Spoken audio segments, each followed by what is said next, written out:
followed D&D history for long, you're probably familiar with this. Caverns of Thracia by Janelle Jacquays and Judges Guild 1979. This is the dungeon adventure module that has become the test by which all dungeon design is measured today. We're glad that you're joining us for this adventure. Like, subscribe, and share. They have been waiting for over 1,000 years.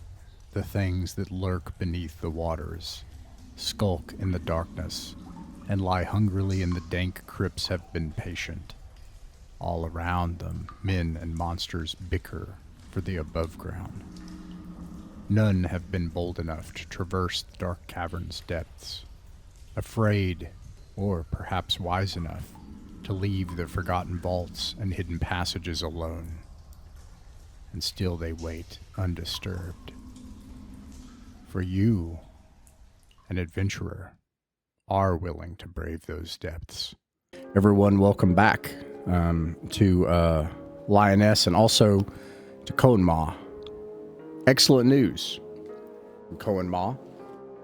It is not only last time. I'll do the little recap this time. Last time, you all did the biggest level 1 dungeon scam I had ever seen in my life.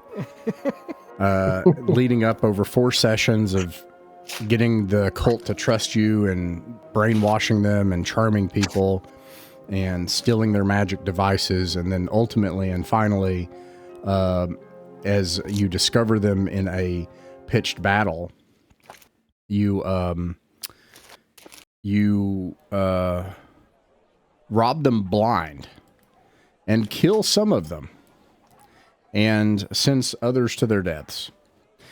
And at the same time, they have the greatest battle of their history, dating back to when they had lost their master in the Tomb of the Dark One, which you all did not enter, ever.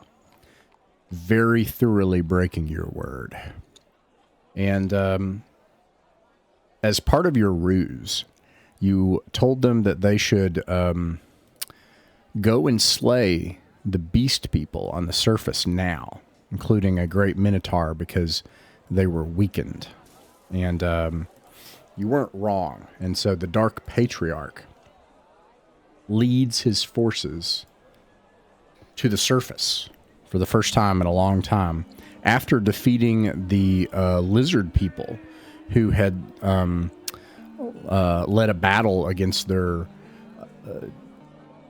I don't know what to call it, flesh pile, like whatever, their zombie factory. They repulsed them and then led their forces to the surface. And you know that the beast men were slaughtered and they were victorious because Mazwick the Midwit reports to you he can sense that his acolyte, that he lost his service remotely. He knows that much. So you suspect that they are around. Hold on. You bring back an outrageous amount of treasure. What was it? Like 12,000 gold pieces worth of gems and rubies and gold pieces and stuff. Everybody's loaded down. You just like get out of there loaded down with all the cult stuff. And a powerful magic item that can grant hypothetically 2 people infravision permanently. And yeah, you leave them in the dust, come back to Coanmah, and cash in your treasures. Everybody's been buying real estate, spending the week in celebration. And if that's not enough, on the 20th of Frobrog of Airrock, it is mild weathered. And the severe ice has passed. It is 30 degrees at night and 40 degrees in the day. For Fahrenheit. I can't do the math in my head right now for Celsius. I'm sorry. But it's like 10, 12 Celsius, something, whatever. Anyways.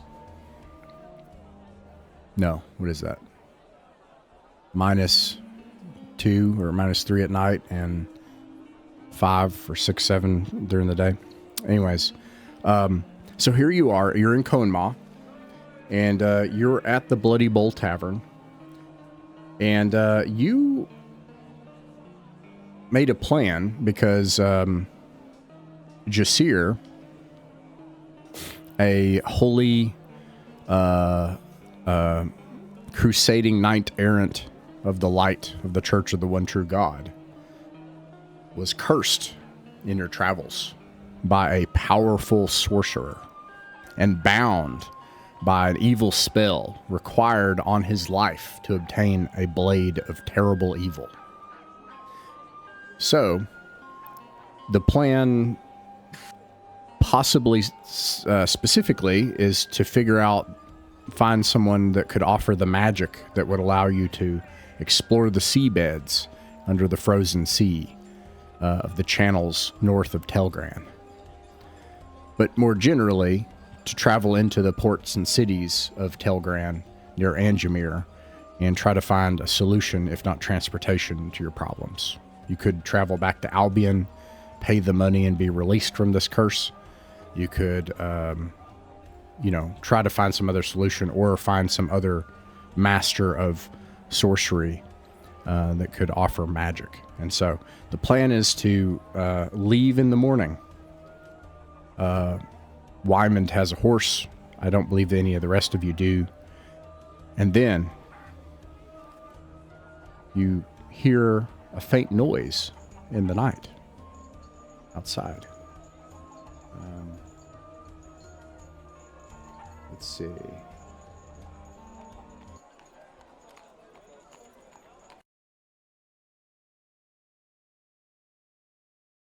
The sounds of the village begin to stop, and you hear some voices, and then more voices, and then more. It becomes unmistakable that you hear the sounds of screaming outside, and you see the flickering flames of torches, and you think you hear the rumbling of inhuman growls. Tonight's caller, I believe, is Wyman. What do you do? What time is it, you said? It's in the evening. It's probably 8 p.m. local time.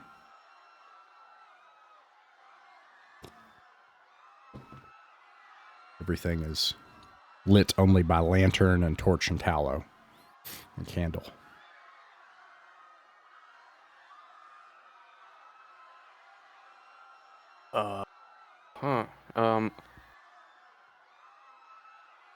We are in the outskirts of Coanmah.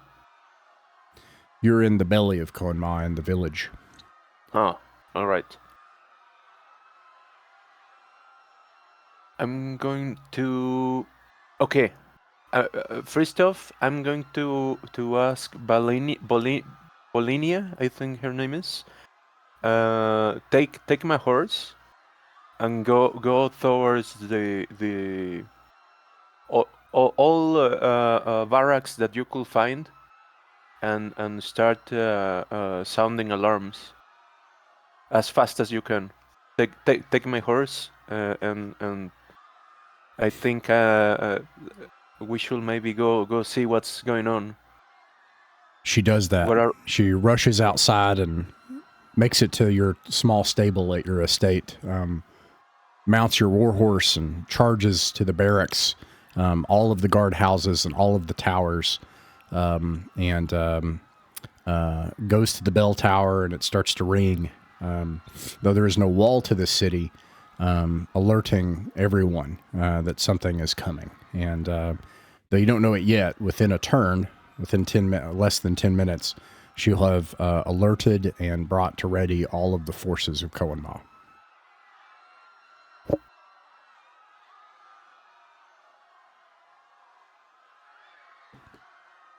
What else?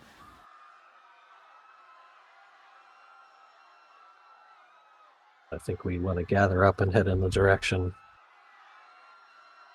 of whatever screaming is coming from. That's what I would say.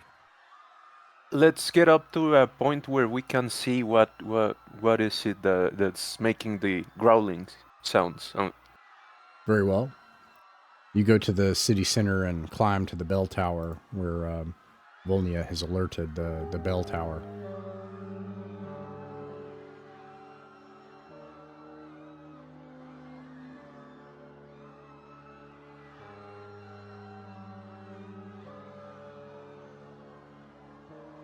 All right.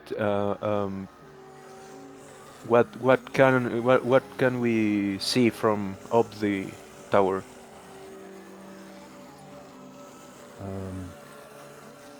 Let's see here. Where is my Coanmah map? There it is.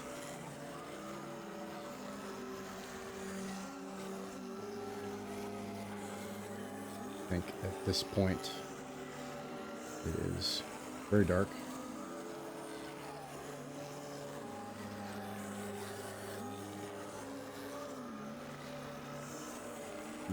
The fires will light the night. Regiments of undead surround the village.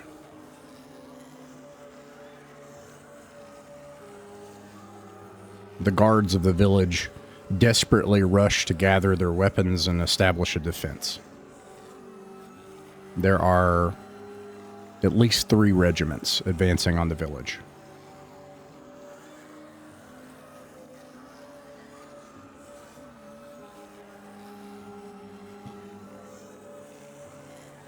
Well, Jasir is probably going to want to go join leading the defense, especially if they're undead.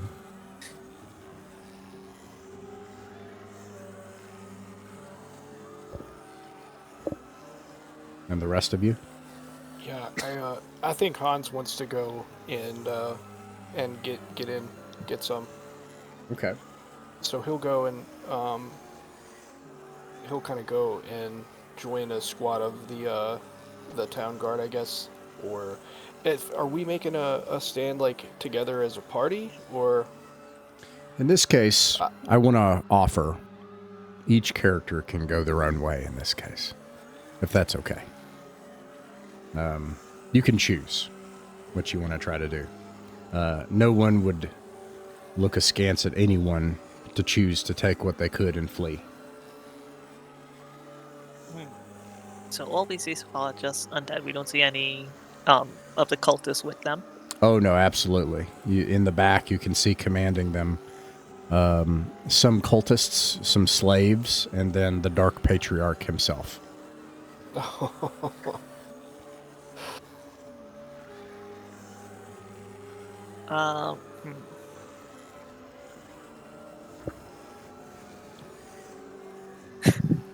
Oh man, That is interesting.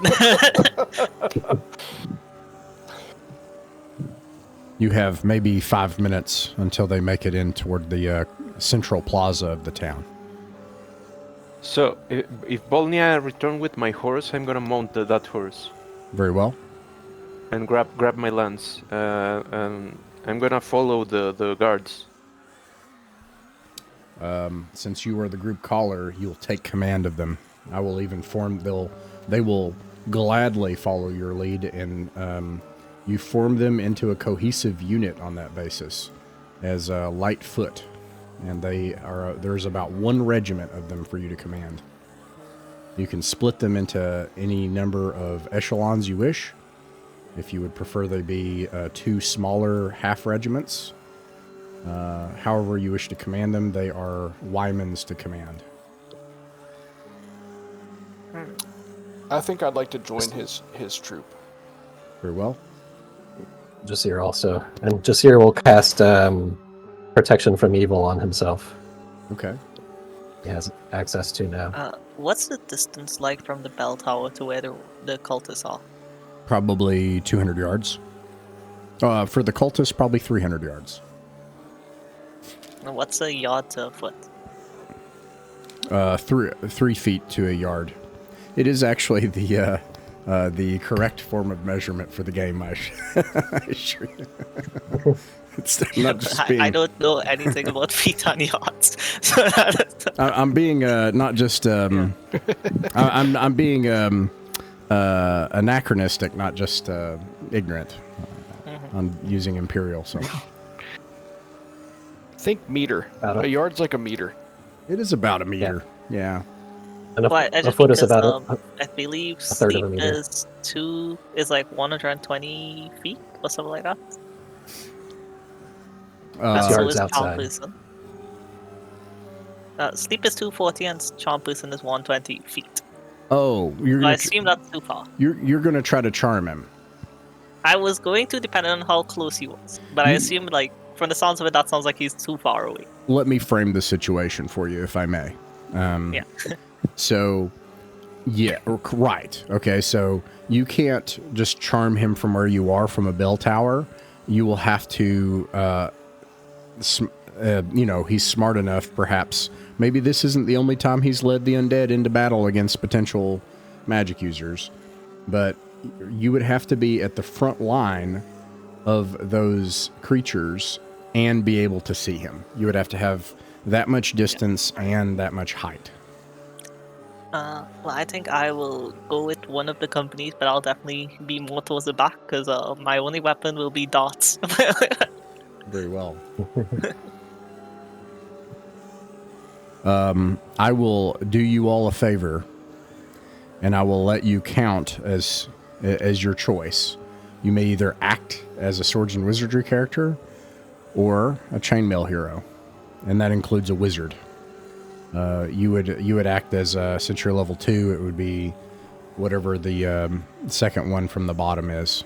It's like seer or something. I'll look at it, but that would affect if you got into a wizard duel with the patriarch. And you can choose. So the difference is that in chainmail, if you say, yeah, just get us in a wizard duel, on one hand, you could incinerate an entire rank as a seer with a fireball right off the bat. On the other hand, you could lose a single roll to the Dark Patriarch and just die. And that's it. Swords and Wizardry, you have hit points, you know, it's more granular. So it slows it down. I'll let you pick whenever it comes time. This is so cool. So, well, it sounds like everybody's joining in a regiment. 𝕬𝖃𝖊𝖗, you have command. How do you want to try to do this? How many guards are we talking about? One regiment, which is 12 light foot. And where it says feet, this should be... Let me fix this distance. It should be like 10 times yards. 10, I'll say 15 yards. Like this. There we go. So that should be correct now. There we go. The seer will be looking to turn undead as soon as any are spotted. Very well. Okay, so, well, 𝕬𝖃𝖊𝖗, though. Let's start with the plan as a whole. What so you, for example... Us. Oh, go ahead. Yeah. Sorry. It's us and a regiment of light footmen. Yes. And okay. you face... Sorry, go ahead. Yeah. 3 regiments and the Patriarch and a couple of clerics, I think. 1 regiment of cultists, they count as Lightfoot. 1 regiment of skeletons, they count as Lightfoot. I'm sorry, 2 regiments of skeleton, they count as Lightfoot. And 1 regiment of zombies, they count as Heavyfoot. Or whatever the second one is. Not Heavyfoot, but the second one. Heavyfoot, yeah. And then the Patriarch, who counts as a full wizard, who will act as a chainmail wizard hero. Okay, I will tell him that... okay, we're outnumbered. Don't hold any line. Separate from each other, and use the surrounding buildings to lure the mindless enemies and try to take advantage of their... I don't know. I'm gonna assume they're clumsy, so I'll say that take advantage of your speed over them. Okay. Let them go in and try to defend as well as possible, but don't try to hold the line. Or try to kite with arrows and then move, and then keep going back. Do you leave these citizens to their fate? I will say that they should also warn them to get to a safer place further into the town. How will you try to communicate with them? Only if you run into them? You just tell them to direct as they run into them? Or do you try to send people to try to, direct them? Same regiment. Start knocking doors and shouting and tell people to get to safety. Okay. When the buildings are unoccupied, maybe hide in there or use them to your advantage. All right. Let's see what happens. 𝕬𝖃𝖍𝖗, can I propose something? Yeah. What do you think about, you've got a regiment and you've got you're already kind of taking command of the situation. What if Hans is to go and kind of, since he's a little bit more mobile than the whole regiment and is maybe a little bit more speedy, go and start knocking on doors and try to rally people to a central point in the city, maybe get everybody to go and corral together at the Bloody Bowl and see if we can rouse them to get their pitchforks and stuff like that so that they can make a stand if something happens, or if they can at least try to get away. Oh, nice. Oh, okay, yeah, I like that. Is that cool? Yes. Okay, I would awesome. also like to ask, are there any scouts or more light-footed people amongst the town or guards?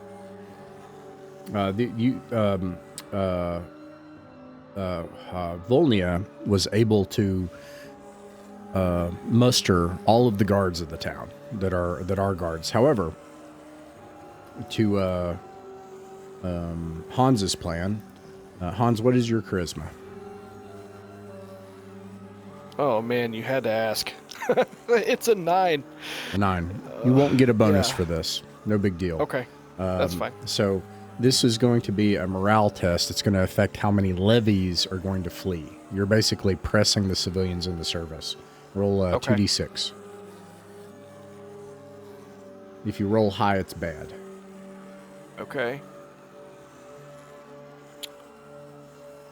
All right, we have a 2 and a 1, so 3. Excellent. So a couple of things are going to happen very soon, early on in the round. The full front ranks of all the civilians closer, to the edge of the city are slaughtered without question. Meanwhile, Hans, you go from building to building and simply gather everyone and form whoever's left into a levy. They will fight as Lightfoot with a severe morale penalty. This is about as good as you get anyway. It's 2/3 of a regiment, and you organize them to defend the Bloody Bowl Tavern. Meanwhile, everyone else, you said, Wyman, you want them to split up into buildings as well and fire and then keep moving back, kind of like a defense in depth. Yeah. Okay. They do that. They begin occupying buildings, and they begin firing.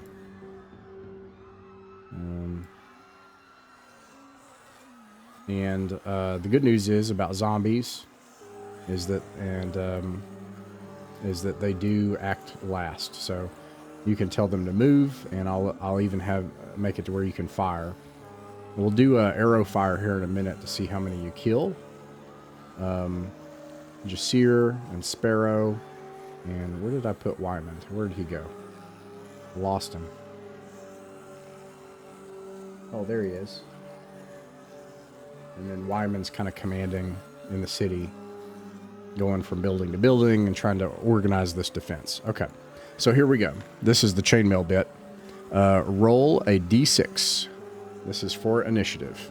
Oh, but by the way, the link is not working for me for Foundry. Oh. So have you tried reloading it? Yeah. Yeah, it says it can't be reached for some reason. I've got Colin and Jahan in here, but Yeah, it worked for me, but let me.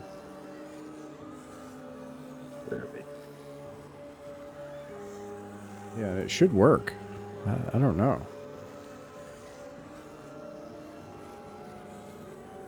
Well, we'll roll with it. I'll kind of describe what you see around you.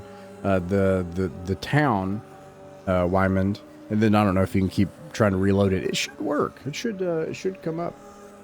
I don't know why, but anyways, the town kind of has imagine like a town that has like I don't know, one main road that goes into it, and then lots of little side roads that go into buildings and stuff, and it's mostly just dirt and mud. And the center of the town has a plaza with a bell tower. So that's where you all were, and then you split up and you executed this plan. And then the undead forces are on the west end of the town, and you all are in the center of the town. And all of your different light footmen have occupied buildings, like you said, and they're going to try to fire and then retreat. And then Hans has went around the town and run around and tried to gather who he can. And he has 9 levies, 9 people with like pitchforks and sticks and axes and stuff hunkered down at the Bloody Bowl Inn. And anyways, that's kind of what's going on. And then, yeah, if you could roll a d6, Wymond, you could do it offline. Can I do it here in Discord? Oh, yeah, that's fine. This here is a level 3 cleric, by the way, in case that ends up mattering. I'll just let you. I'll just let you turn undead as normal, because I think that's going to be the most powerful. It's going to be. I will look. I'll give you the benefit of the best of whichever one it is. I'll look at. It says the application did not respond. Discord? The dice maiden. Oh, jeez.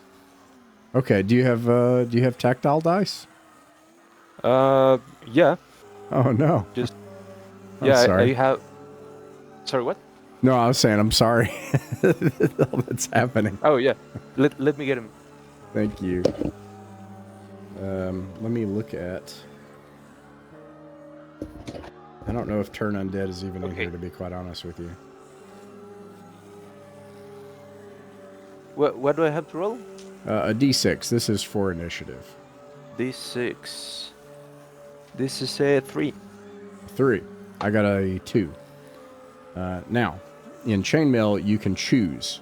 You can choose to allow them to get closer, like hold your fire, and you can act last, or you can choose them to fire now, and you can act first.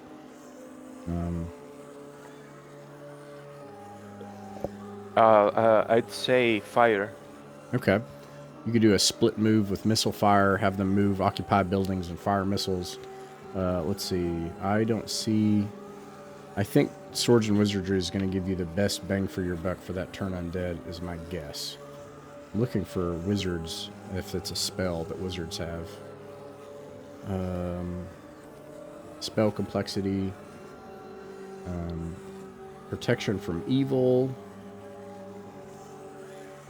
And I will give you the best version of protection from evil. Somebody said they cast that. Yeah, this year did. Well, you wouldn't be able to turn undead. Which would you rather do first? Oh, it already happened. You already cast it. I'm sorry. Yeah. According to, I was just thinking the Swords and Wizardry rules, which gave it like 2 hours, I think, which seems like about how. Right, and that means that evil creatures cannot come. They cannot come into contact with you. Is that right? They could shoot you, but they can't touch you. Yeah. Very nice. Okay, here we go. Let's see. I need the individual fires with missiles. They're firing short bows.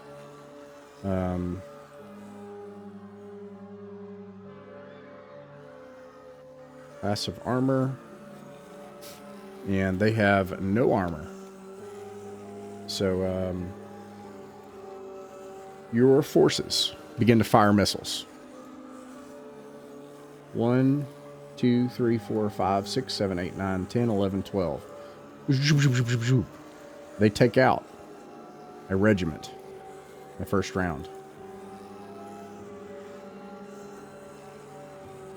This probably takes 6 minutes of firing missiles and moving into buildings, and all this chaos is going on.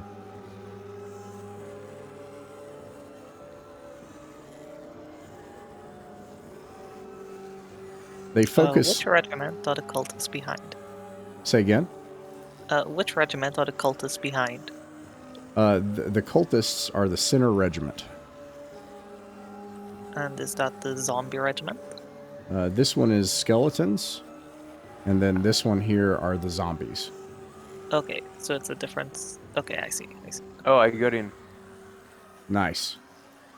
Yeah, so they take out a full regiment in the first round of firing, and they split move, and the problem is that the other regiment of skeletons will be able to get to the first rank of Lightfoot in the first buildings. So that's one thing that happens. The other thing that happens is, why don't we go ahead and resolve the spells? So, because I think that's what, it's all going to come down to that. Let's do turn undead and, yeah, turn undead. It's 2d10. Okay.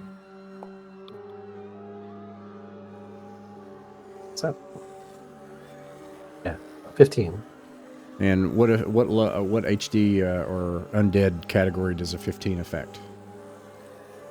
That would be either it goes up to shadows, so skeletons and zombies are affected. All right, roll the number affected then. Oops. And here I thought you all would flee. I was like, okay, they'll run and leave their money and be mad. But no, you're just like, no, we're going to fight and die. Hey, Okay. I still might flee.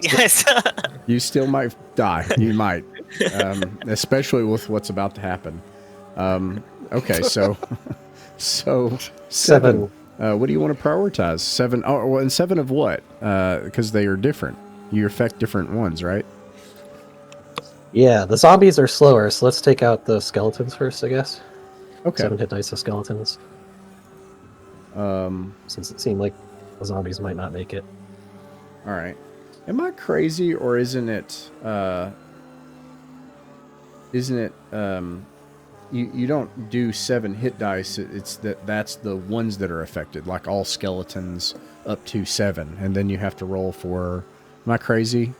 And then you have to roll 2d6 for numbers affected by different types, or am I thinking of sleep? I'm sorry. Give me a sanity check. I apologize. You might be thinking of sleep. Am I thinking of sleep? Okay.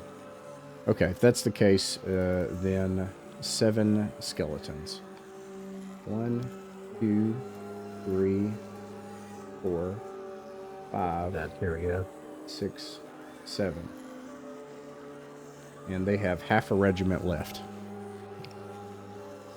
2d6 creatures of the targeted type are turned. That's what I thought. So it would be 7 of them. And then you should also roll for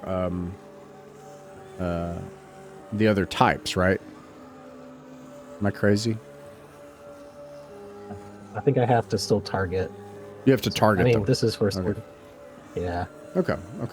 All right, so half a regiment remains of that, and you have so far wiped out 1.5 regiments just from some tactics and some sorcery and divine power. I think it could go either way, honestly. It's up to you, I think. It's not really specified. Well, with sleep, we interpret it as 2d6 of type means that you roll every single type that is affected. So if it does affect something, because it represents, then you'll have another roll, you know. Yeah. If the number on the dice is the first roll is equal to or greater than the number shown on the table, 2d6 creatures of the targeted type are turned and will depart. Oh, actually, so I think you're correct. I think you're correct because the targeted type, right? So that sounds correct. Yeah. Okay. Well, anyways, all right. So here we are with that. The next thing, let's resolve charm person. Now something interesting happens. I'm going to say that you're able to... Here's what you would have to do, though. You would have to risk, Sparrow, running up to a high point near where the first regiment is going to come into contact with these skeletons. You'll have to risk that to get to a high enough point to see the Dark Patriarch. I will also not hide from you that the Dark Patriarch has a chance to counterspell. And it's much higher than you. But it's just a 2d6 and he could fail. And you fail and this whole thing, or he fails and this is over. So there's that. Yeah, I think I'll be holding off until the forces move a bit closer before I try to charm him. Do you want to do something else instead? You can use one of your spells, or you can act as a wizard in chainmail. However, unfortunately, I think if anything related to chainmail, these will have to get closer first. I think for now I'm fine to just pass. Very well. All right. Do any of the heroes, in this case, Wyman, do you want to join your forces that are entering combat, or do you want to hold back?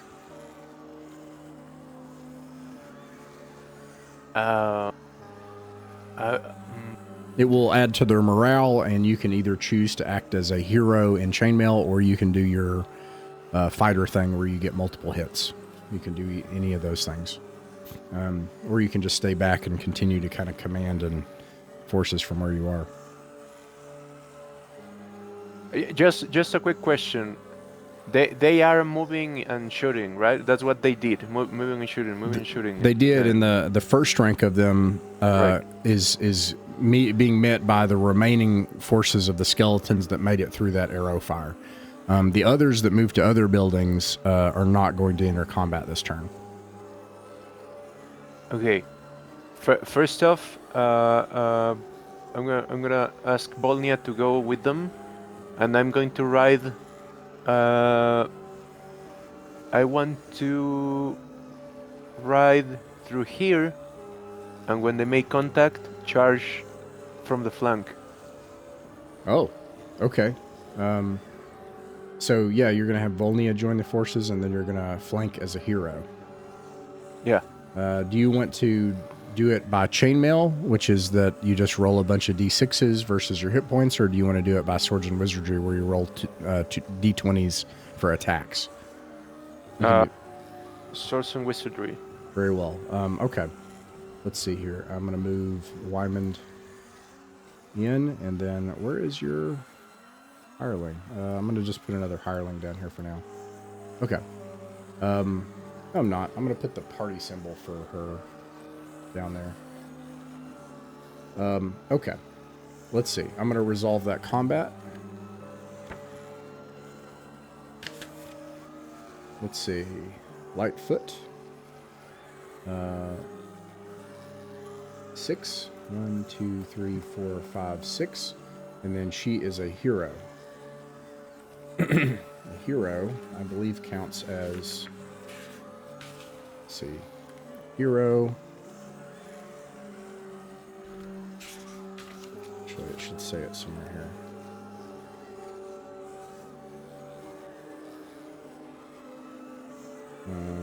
Hero. Heroes. Morale rating 20, point value 20. Shoots a dragon, passing 2+1. Morale, wizards.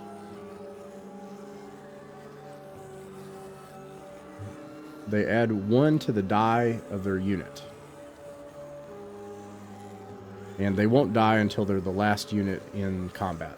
So they'll add another die and affect the morale of the unit. So 1, 2, 3 of those skeletons are dead right off the bat. Boom. It is simultaneous, so the skeletons will also get to act as Lightfoot. 1, 2, 3, 4. Yikes.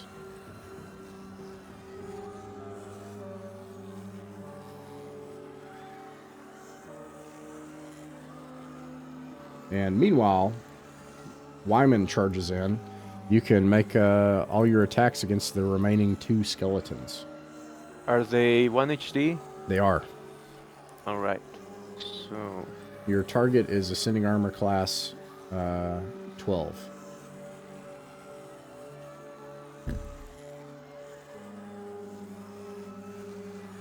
one fails. That hits. One hits. And it's going to do 10 damage. Okay, that slays the skeleton. Skeletons do not have morale, but you're able to easily slay this remaining skeleton as it's surrounded. Your unit is going to make a morale check. It is going to have a huge bonus because you're fighting with them. Alright, it passes because of your presence. If you hadn't joined, they would have fled. Alright, that wipes out the entire southern flank of their forces. And the rest of the units move, and then the Dark Sorcerer is going to simply incinerate with a fireball.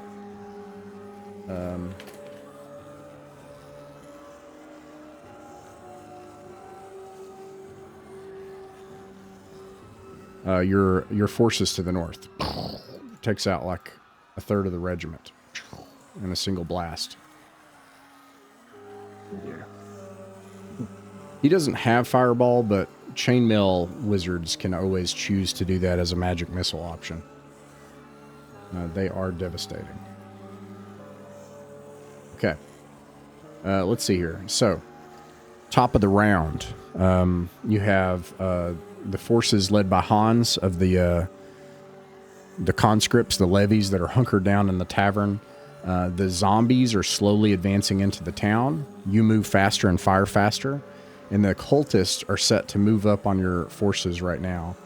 The Dark Sorcerer is coming into view for a Sparrow and then Jasir near the bell tower.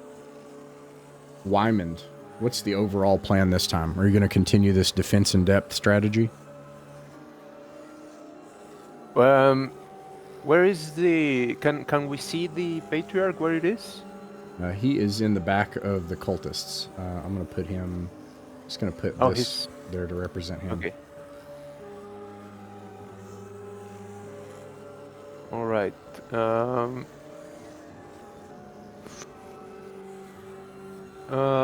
This is not looking good. I think that we should probably start moving again.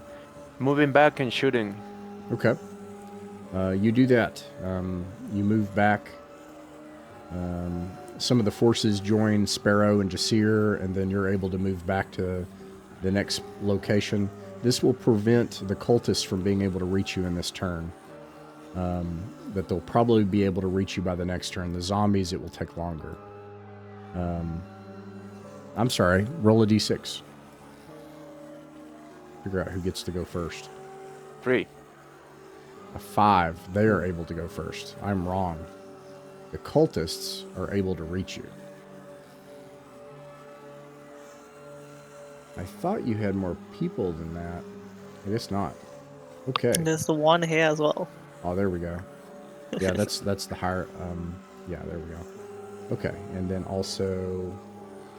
And I think these two should probably be in this building still, I think. Yeah, that's right. Thank you. Okay. All right. Yeah, the cultists are going to reach you. The good news is they do have 1 hit die, and they're just going to simply charge and attack.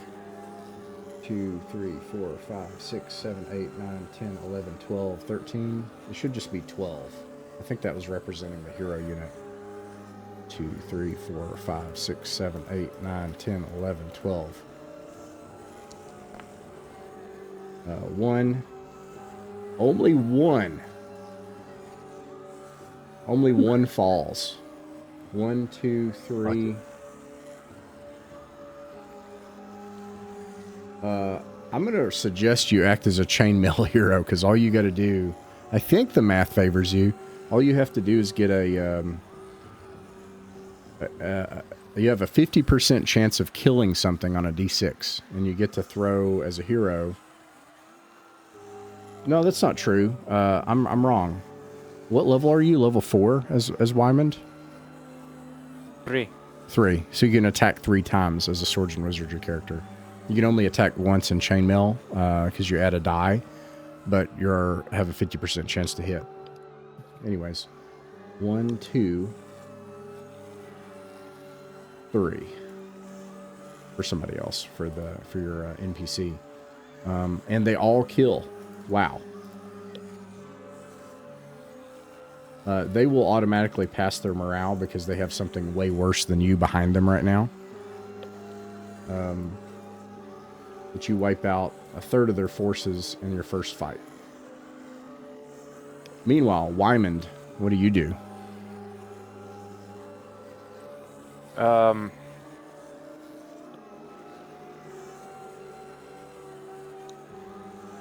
What can I do? They will not attack you until all of your other forces are dead, just so you know the rules for that. So 3 other characters will have to die first, including Volnia. I guess I'm gonna charge and go back. Fall back.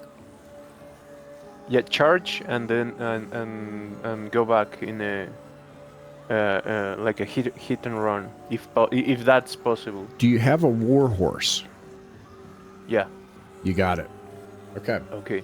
Yeah, you can roll your 3 attacks.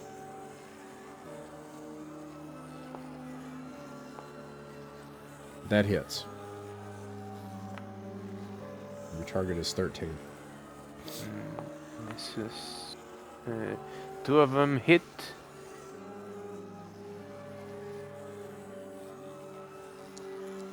One of them gets 8 damage. The other one gets 8 damage as well. You slaughter half of the regiment of cultists in the first round. Only one of your forces, and then you sweep back behind your allies and your warhorse. You have the option of engaging the Dark Patriarch with your lance, but that is a single roll-off, and I will use chainmail, and that would be hero versus wizard. So it's a single roll for death. But anyways, and anybody can do that, by the way, including the wizards, everybody. Okay, so let's see.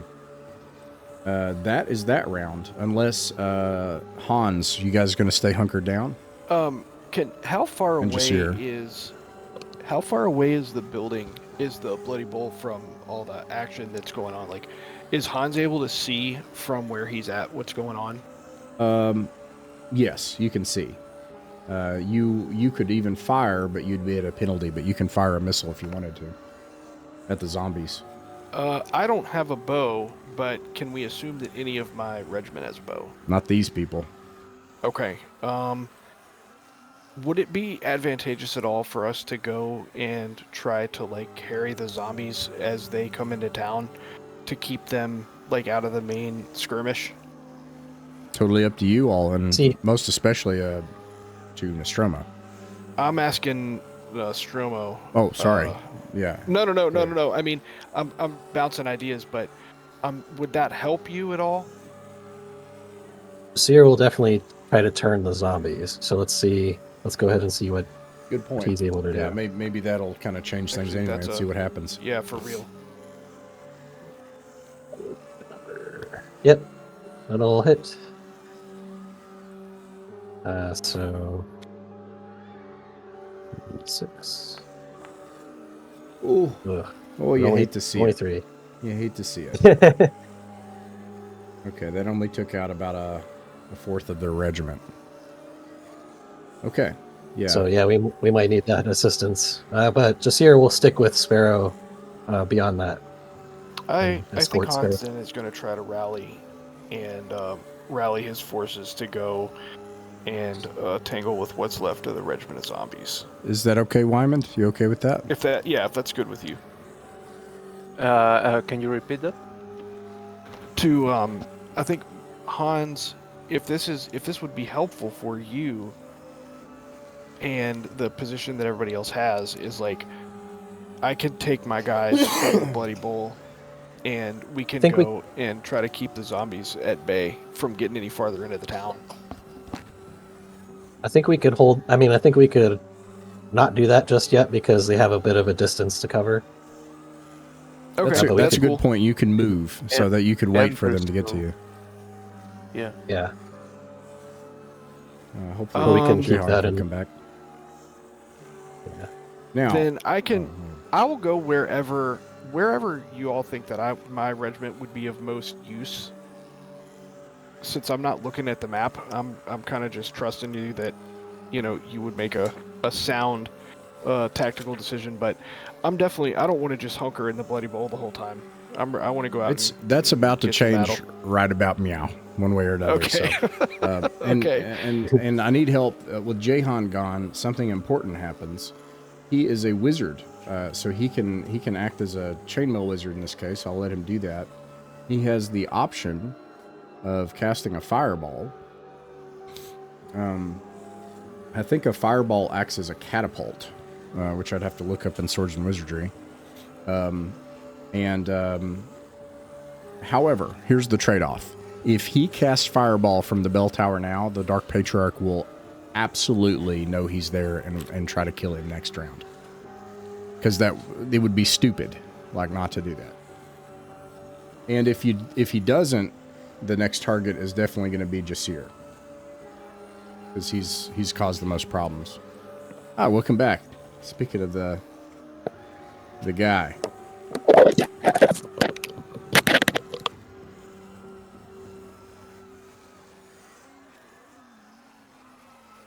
Oh.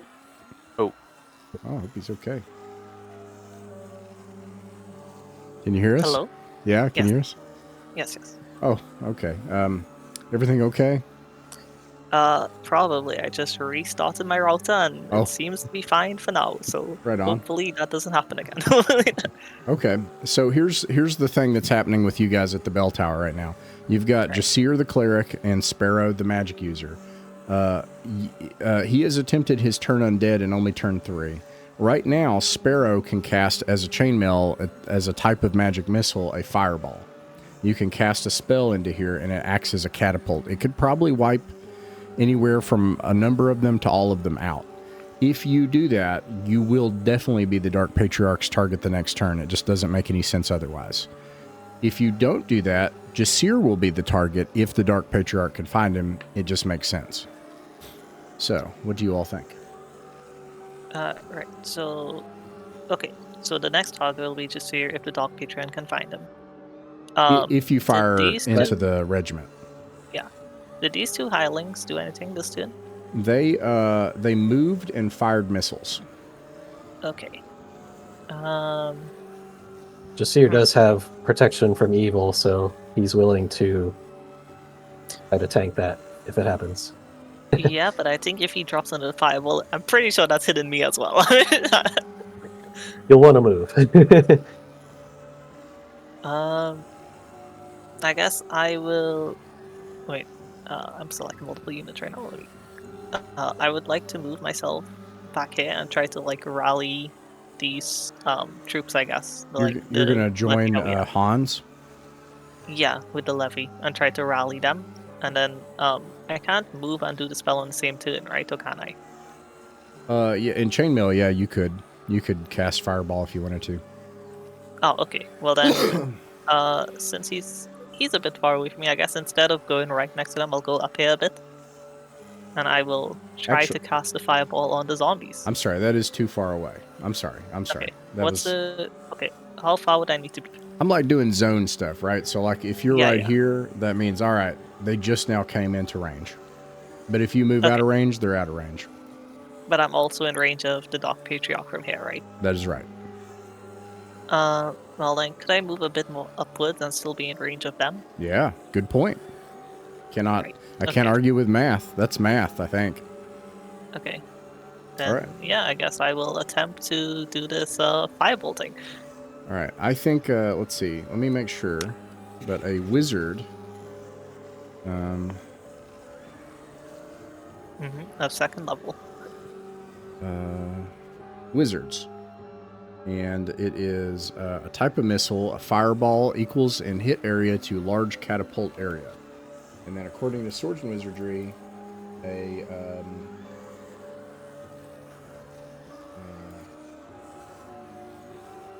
let's see. According to Swords and Wizardry, a heavy catapult does D100 points of damage to anyone within 20 yards. So I think it's worth saying, unless you roll a 1, roll a D100 though. Let's see what happens. Yeah, you never know. That's yeah. All you got to do is roll a 5. You rolled a 13. I mean, that's actually close to not done it. You cast Fireball though. You cast a spell, destructive spell that incinerates the entire regiment. Although he cannot reach you from where you are now, it is obvious that you've captured his attention. You have caused him enough trouble. And just see her move a little bit from after turning. Yeah, absolutely. So he'll move right about there. He's trying to make sure that nobody gets. Yeah. He wants to be on his own in case he's the target, so nobody else gets hit with him. I can't move. There we go. All right. Let's see. I think these have already fought. I think the Dark Patriarch has already moved anyways. All right. Next round. Wyman, could you please roll a d6? Can I ask a quick question Get a at 1. the top of the round? Yeah. Okay. The rules of chainmail, you were talking about the heroes being able to go, even if he is a wizard, like one of the heroes, aka us, like Hans. Could I use the chainmail rules and go out and fight him just like mano a mano, and it would be 1 die roll? Yes. Yeah, absolutely. You want to do that? I would love to do that. You will die if you fail, and there's a very good chance you will die. Is there any chance at all that I would succeed? Yes. About a 25% chance. I so want Is to there do it. Is there such thing as combined attacks? Like if we confronted Not for him this, no. simultaneously? No. Gotcha. Okay. So Hans, you steal a horse that's vacant nearby. You hop on top of it and slap its ass and bolt it through all the destruction and chaos and zombies that are staggering around with half their bodies missing, and the dead holding their bowels in the streets amongst the fires. And you ride in amongst the cultists. And what type of weapon do you have? I have a spear. You have a spear. You heft your spear in the hopes of launching it into his throat. But before any of that happens, let's see. I got a 3. You all got a 1. We're going to see what happens with everything first. Actually, I'm going to pull you back first, because they are going to get to move. And these forces are going to be on top of these forces again. The zombies are destroyed, and in fact, the rest of their army is gone, and the sounds of the undead are vanished. But the Dark Patriarch is unwilling to not settle the score. So 1, 2, 3, 4, 5, 6, 7. This will happen first. 6. It's actually 6. I need to get rid of one of them. No, it's set. Yeah, it is 6. All right. 1, 2, 3, 4. All of your forces are slain. And Wymond, you take a 1 hit die of damage, which is 8 damage. Oh. You Okay. okay? You still going? Yeah. Still going. All right. All of your forces are now dead. And that includes Volnir? Including Volnia, yeah. Right. And meanwhile, 1, 2, 3, 1, 2, 3, 4. It had to have been 4. They take out 1, 2, 3 before they fall.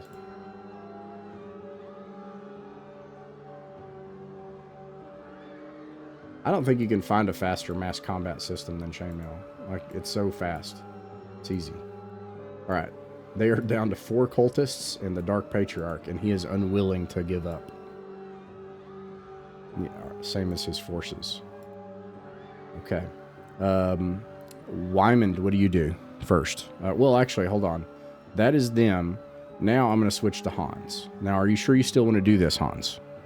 I'm sure. Very well. So you do all that. You grab a horse, you smack its ass, you ride it through all the chaos and destruction and death. You leap over burning carriages and things, and then you heft your spear in the hopes of a single fortunate strike into the throat of the Dark Patriarch. I'll give you your die roll. Wait with me. I'm going to the fantasy combat table. Okay. Hero versus wizard. You can change your mind with what I'm about to say, because I lied to you. Okay. On a 2d6, you have to roll an 11 or above. Ooh. You can change your mind. On a 2d6? Yeah. And I will tell you, because we're playing a game here, so you would have this, so I'm going to tell you what he's got to roll. Wizard versus hero.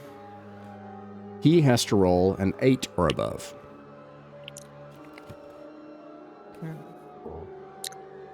It will take. I will say it will take his round away. It will do that What's much. a wizard versus wizard? Wizard Now, versus. Well, the problem If with he does not roll the 8 or above, then I don't get killed. that is correct.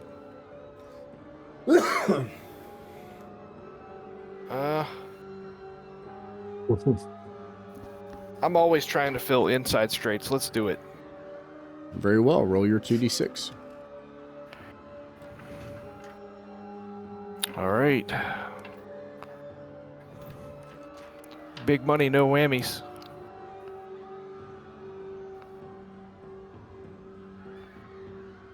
Oh my god, my first roll was a 6. Okay. Well, just need one more.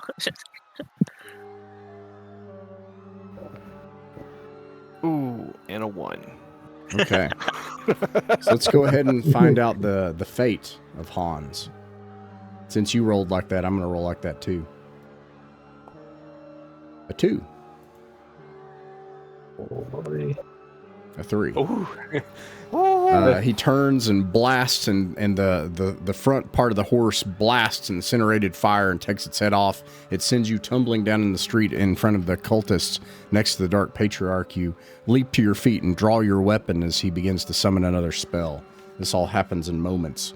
To answer your question, and I will give him a chance to counterspell. So you can cast a spell, Sparrow, but here's the thing you need to know. You are a level 2, okay? So I'm going to put you at the rank of Magician. A Magician puts you at -3.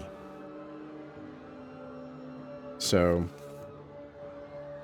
Wizard versus Wizard, it would be 10, but in your case, I mean, you're facing something that is... sorcery to sorcery, it vastly outpowers you. So you have to roll a 12. Okay. Well, then I have a different idea. A little bit more back to the swords and wizardry then. Yeah. Now, on the other hand, you can cast spells. You can... there was something else. You can cast an attack spell like Magic Missile or Fireball, and he has a chance to counterspell it. But he could fail that, too. So that's another thing you can do. That will take your round. Or you can do Swords and Wizardry. So if I do the attack spell and he would try to counterspell, and that's it. It's in the battle to the death is just a damage off. That is correct. Interesting. Okay. And wait, so for the chainmail rules, do spell slots matter? Because I can only do 2 spells a day. No. Okay, interesting. Well, I will try an attack spell. I would probably need to move a bit closer, right? Or has he moved up enough that he's close enough by now? You'll need to move up, but you could join these forces here, and they would be within range. And you can make that and still cast it in the same turn. Okay, so I'll make it, and I'll try to cast an attack spell on him. Okay. Let's see here. The only thing that he can do, you will kill him unless he can counterspell. No, I'm sorry. I'm wrong. You can try to kill his forces, and he can try to counterspell that. If you try to kill him, it goes to the wizard duel table. Sorry. Okay, yeah, I'll go for the forces. You could do that, and he has a chance to try to counterspell. Let me see. He's got to roll a 7 or above on a 2d6. He fails. Roll a d100. All you have to do is roll like a 5. Nice. All right.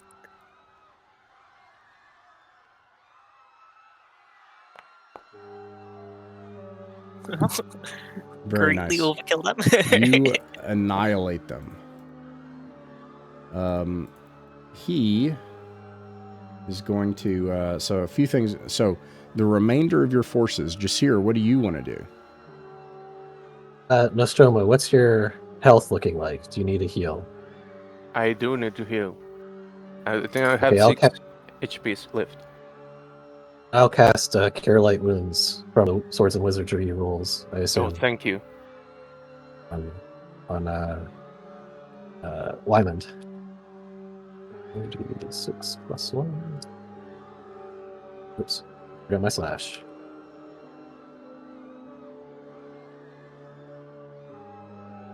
So Right, 5. it's 10 HP. Thank you.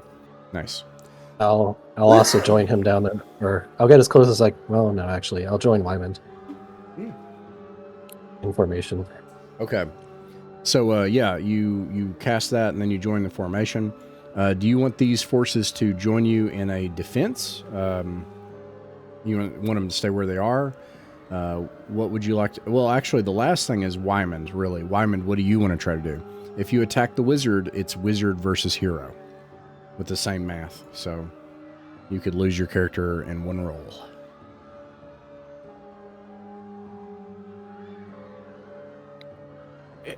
On respect to the villagers, I'm thinking about giving them orders to not to try and fight him, but to try and overwhelm him.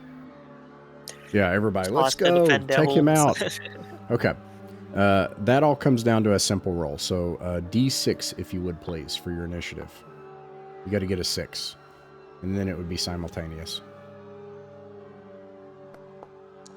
Wow. 5. Simple enough. He flies.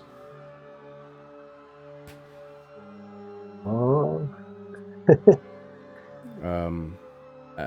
I'm pretty sure fly. I don't think he can. Now, I will offer you an option, but it's a crazy one.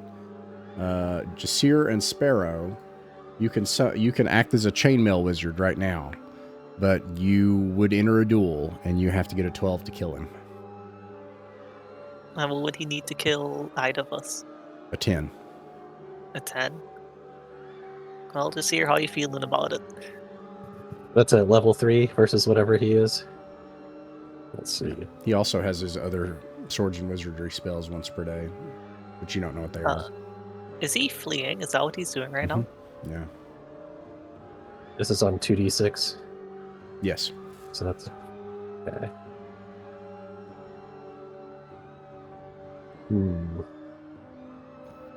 Yeah, just you'll try. Very well. I don't think it looks like you flying, although we can, the chainmail rules provide that. Maybe you steal the horse back, the last one that's left, because I don't know. You steal another horse and you get into range, and roll 2d6 to see if you can get him. Oh, so close. All right, he's got to get a 10. That is really close. The ground next to you explodes in sorcerous fire, and it incinerates the horse. And then Sparrow, you're not going to try to pursue? I am not pursuing. He, the Dark Patriarch, escapes. All of his forces and the entire cult slain. The village mostly destroyed. Probably 75% of the village is dead. All of its forces lay in ruins, half of its buildings destroyed. It is a fraction of what it once was, and is completely defenseless as it stands now against the horrors of the wilderness that surround it. And with that, it makes for a somber night indeed at the now rather empty Bloody Bowl Tavern. What do you all do? More beer for us, boys.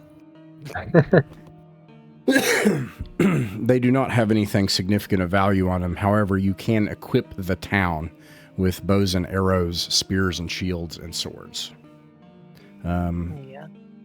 However, they are not trained. Some of them are old people and women. There are 2 children. These are normal people. A few of them might be in something resembling fighting shape, but they were not guards for a reason. The owners and operators of the Bloody Bowl, as well as the staff, are among the survivors, since that was where you hold up. Yeah. And then 2 guards survived as well, right? All of the guards were slain. Oh no, I'm sorry, 2 guards survived. That's right. Yeah. Okay. See, I'm thinking our only option to defend this village further would be to go and try to make a deal with the mage to the west. He was certainly well staffed, and we're already planning to work for him anyway. Perhaps we could make a deal.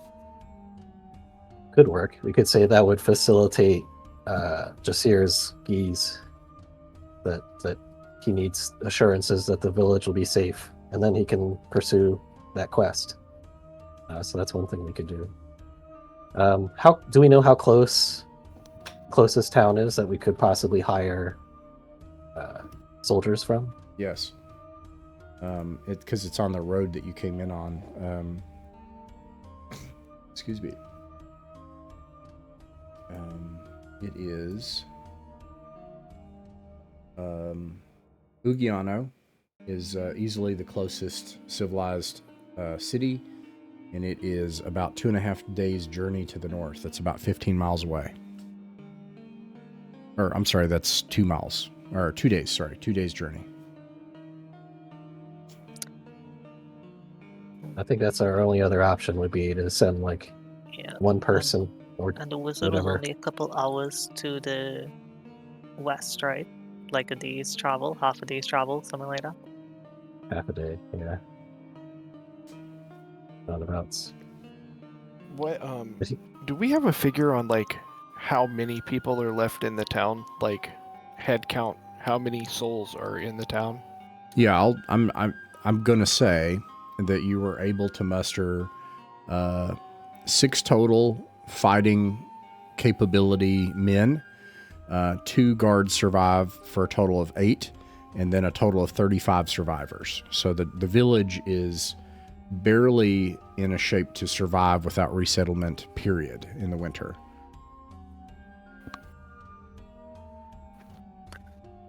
What if we were to just, I know this sounds crazy, but just throwing it out there, that's not really that many people. What if we just asked them if they wanted to convoy up, and we could give them protection and just help them all relocate to the town that we're fixing to go to that's 2 days away? Even if we had to spend some money, I mean, I know for me, I have almost 4,000 gold. Excuse me, sorry. So I would say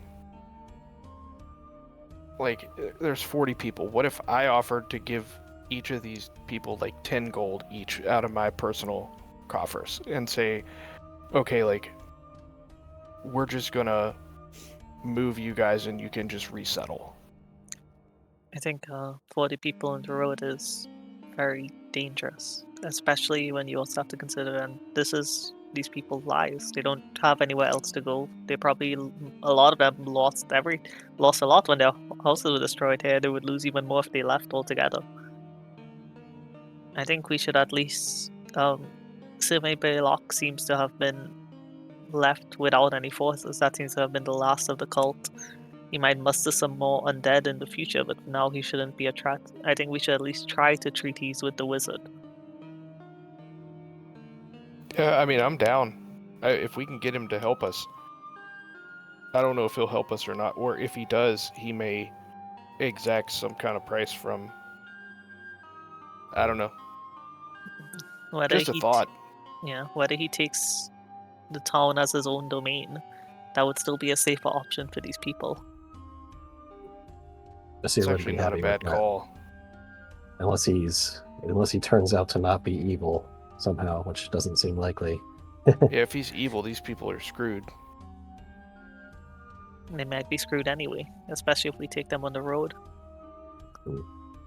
Yeah, in either case, we need... At least we could guard them. We could, like, as we're moving, we could...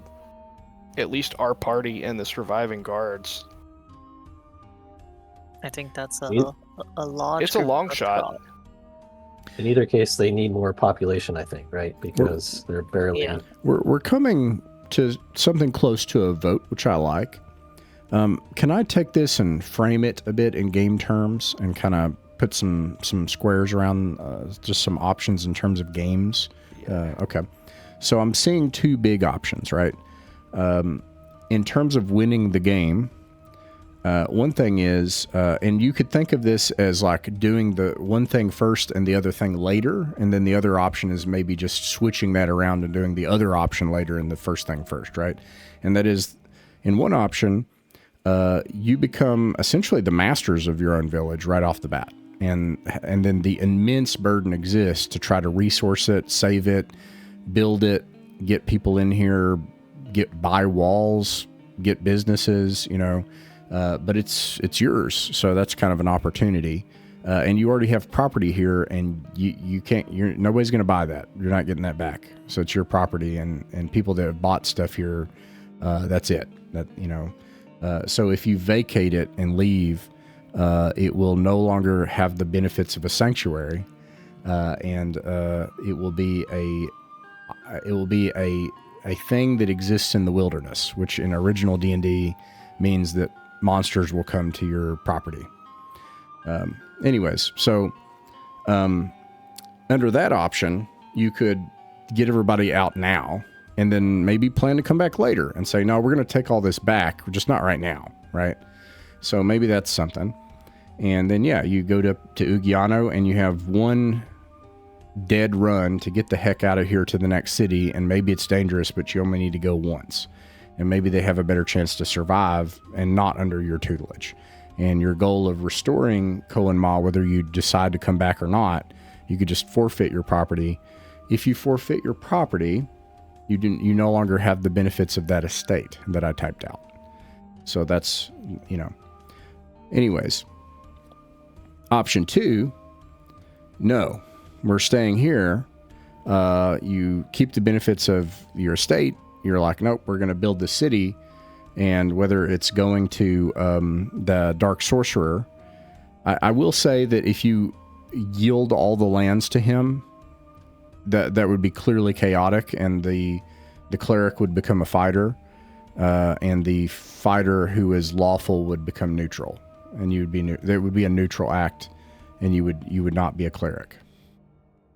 So I think that's pretty obvious if you cede the entire south of Telgran to a Dark Sorcerer. But you don't have to do that extent of it, like you said, right? Like you could just say, hey, there's a competitor up here. Let's kill him now. That's chaos versus chaos, and that's pretty reasonable to me. And we could see what he does. We'll see what the dice say. Or you could go to 𝕬𝖚𝖋𝖍𝖗𝖗 and say, we need help, and just pay for a bazillion soldiers and come back here with a bunch of soldiers and start to reconstitute and resettle it under your own terms. So option A, option B, however you slice those, right? It could be a little different, right? So let's vote, unless somebody has an option C. Jahan, what do you think? My vote is to speak with the wizard. I agree that I don't think we should cede the entire lands to him, but I believe that we can potentially make a deal with him. Nostromo. I think staying and help rebuild. All right, Zach. I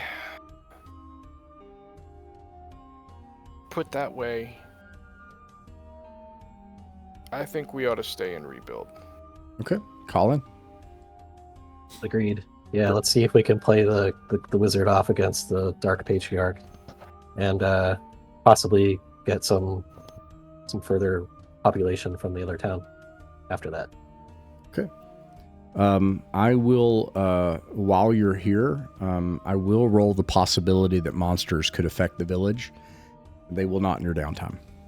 So it's sort of a halfway point, but at this point you probably have to organize the town's defense, set up watches, only have part of the town currently and just work with what you got and lead the town. They immediately look to your leadership. And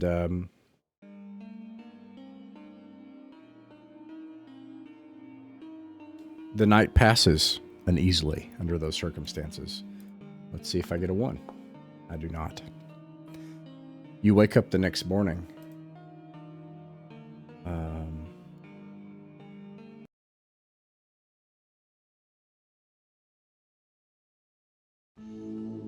Visibility is good. Skies are clear. Winds are calm. 40 degrees Fahrenheit outside. It is the 20th of February of 𝕬𝖚𝖋𝖍𝖈𝖐𝖊𝖗, and you awaken to the ashes and burning buildings and the wretched smell of corpses and undead that is now most of Coanmah. What do you do? Wyman.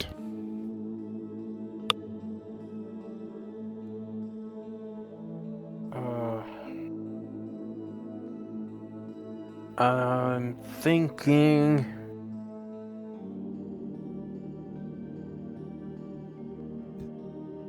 Okay, I'm going to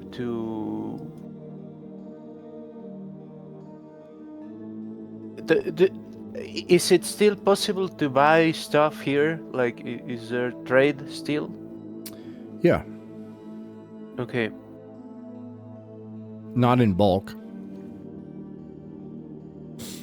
But I mean stuff from outside. I want to see if I can use the money I have to see if I can bring stuff that's gonna be needed in here. You could set that up. I would call that a non-adventure gameplay. You could put that in roleplay and tell me what you want to have done. All right. Got it. But yeah, but between adventures, absolutely. I think that's a great idea. Well, so after what happened, I'd say I think we are gonna need money. So what do you guys think? Maybe we could go towards Thracia and maybe with the cultists gone, maybe we can find something worthwhile and bring it back here. I think there's still one cultist there. My vote is still speak with the wizard, but if you think not and you want to go while 𝕬𝖚𝖋𝖍𝖆 might be weak, we can go instead. I'm thinking he might be... It's not that I haven't thought of it, but we are not his only enemies, and he might be overwhelmed. Or not, but maybe it could be feasible. Otherwise, what will you think of besides that?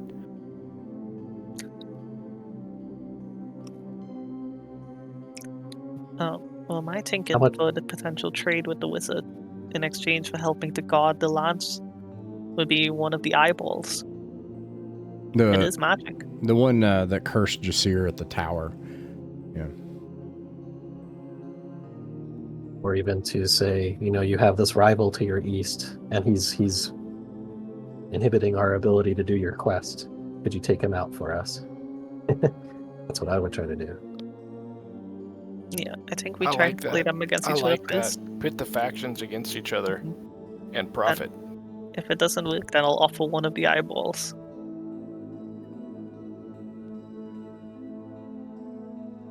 Okay. How much money do we have right now?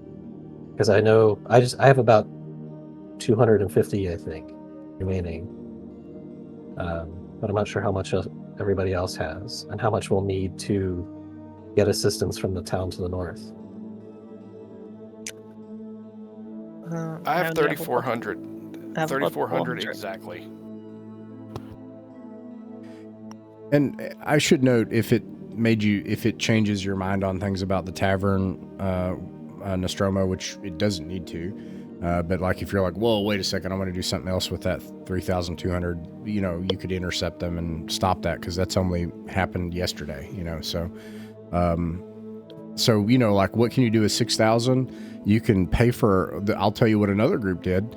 They they paid for laborers to cut down lumber, build a wooden palisade, built a wooden mercenary lodge, and paid for 12 mercenaries to occupy a mercenary lodge, and basically became petty warlords. That's what happened in the Monday group. That's so awesome. So I mean, you can skin this cat however you want, just to put it that way.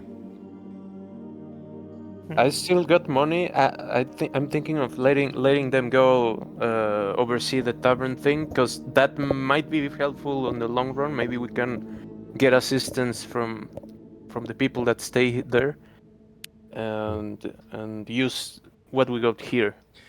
So for now, what do you think about this? Go and treat with the wizard at the tower, or the sorcerer at the tower, Nostromo.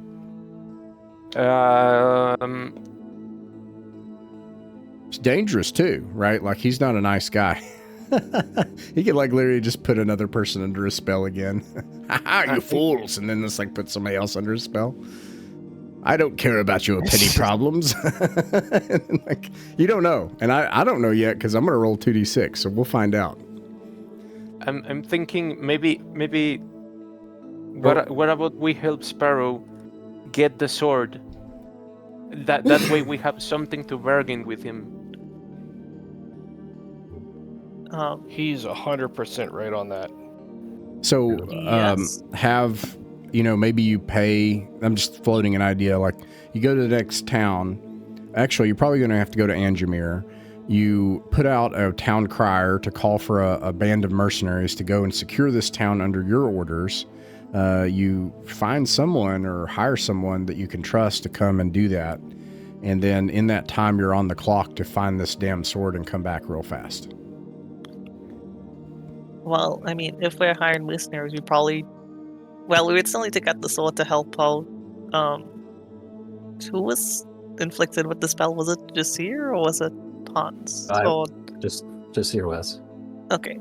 Well, then we'll need to get the sword anyway to help out Jasir. But if we are hiring mercenaries, we wouldn't need the wizard's protection necessarily.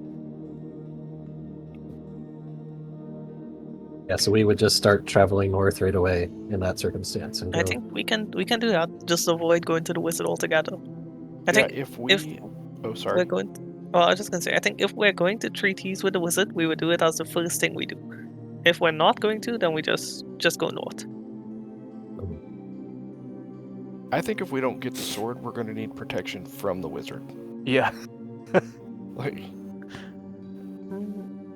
Maybe. I mean, he didn't seem like he was interested in coming our way. I think the bigger concern is isn't Jasir cursed to follow that command to find the sword? Well, or he said Jasir would die. so it sounds like we're traveling north to try to find a magical solution to get underwater and find the sword, right? Yes, Yeah. and while we do that, we'll look for a band of mercenaries in Anjamar, I guess. Okay. Yeah. All right. So here we go. The sun arises and you begin traveling north on the road.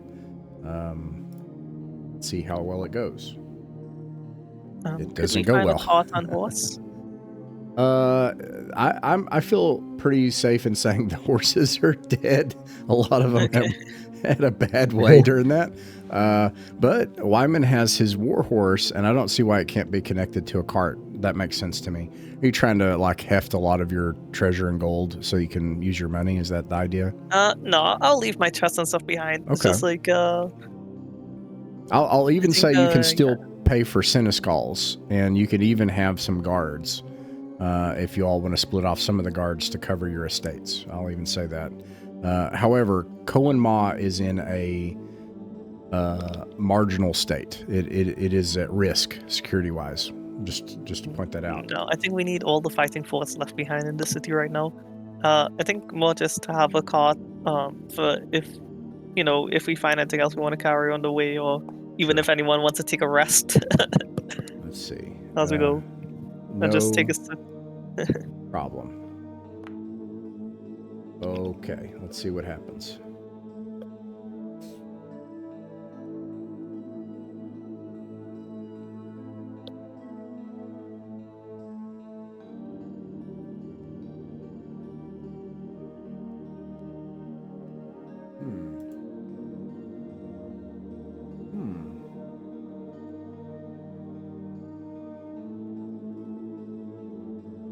Here we go. That's what I need.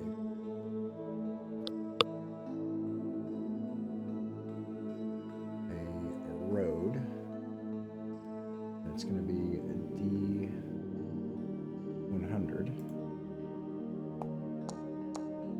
3.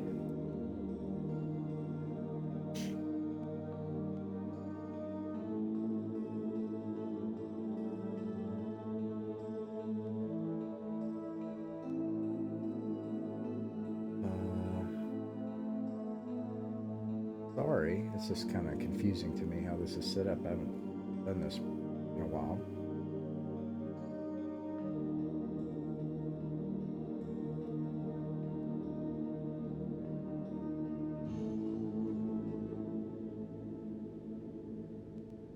I think it's trying to say civilized. I think that's what that's supposed to... I think that's what it's trying to say. Okay, yeah, I see it now.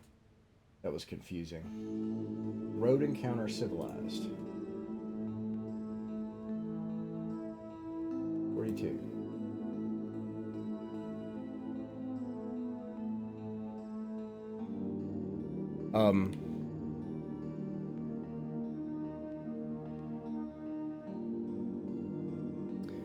Wyman, roll a d6, please. 1.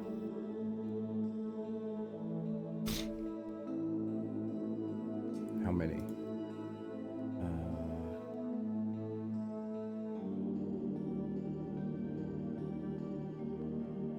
Doesn't say how many.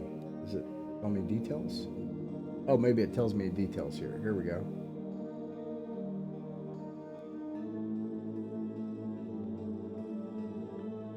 Start with this. Okay, and I get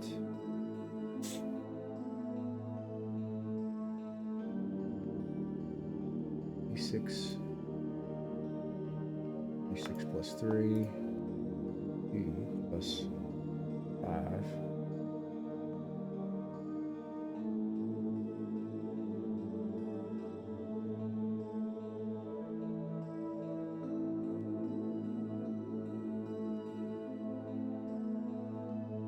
You hear the sound of well, a couple of things happen. I'm gonna roll to see if this hits Wyman. Wyman does a 17 hit. I think yes. Okay, Wyman, you take 1 damage as an arrow plinks off your armor and draws blood, and you yell in pain, and then all of a sudden you hear the sounds of hounds and dogs as a whole bunch of bloodthirsty hounds runs towards you. They have collars. Somebody owns these dogs, but you don't see them. But there's just like a whole bunch of hounds running towards your party. You do have a horse and a wagon. You said civilized. Yeah, this is the civilized encounter. Yeah, that's right. Yeah, these are obviously groomed, trained, collared dogs. No, yeah, I'm just joking.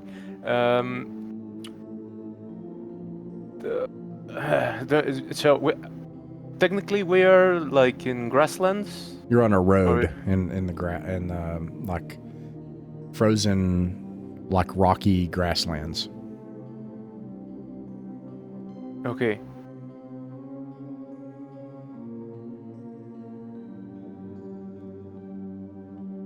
The dogs are going to be upon you within a few seconds. I would say we try to parlay, shout out, we don't wish to fight, call off your dogs. We can talk. It's if you're agreeable to that.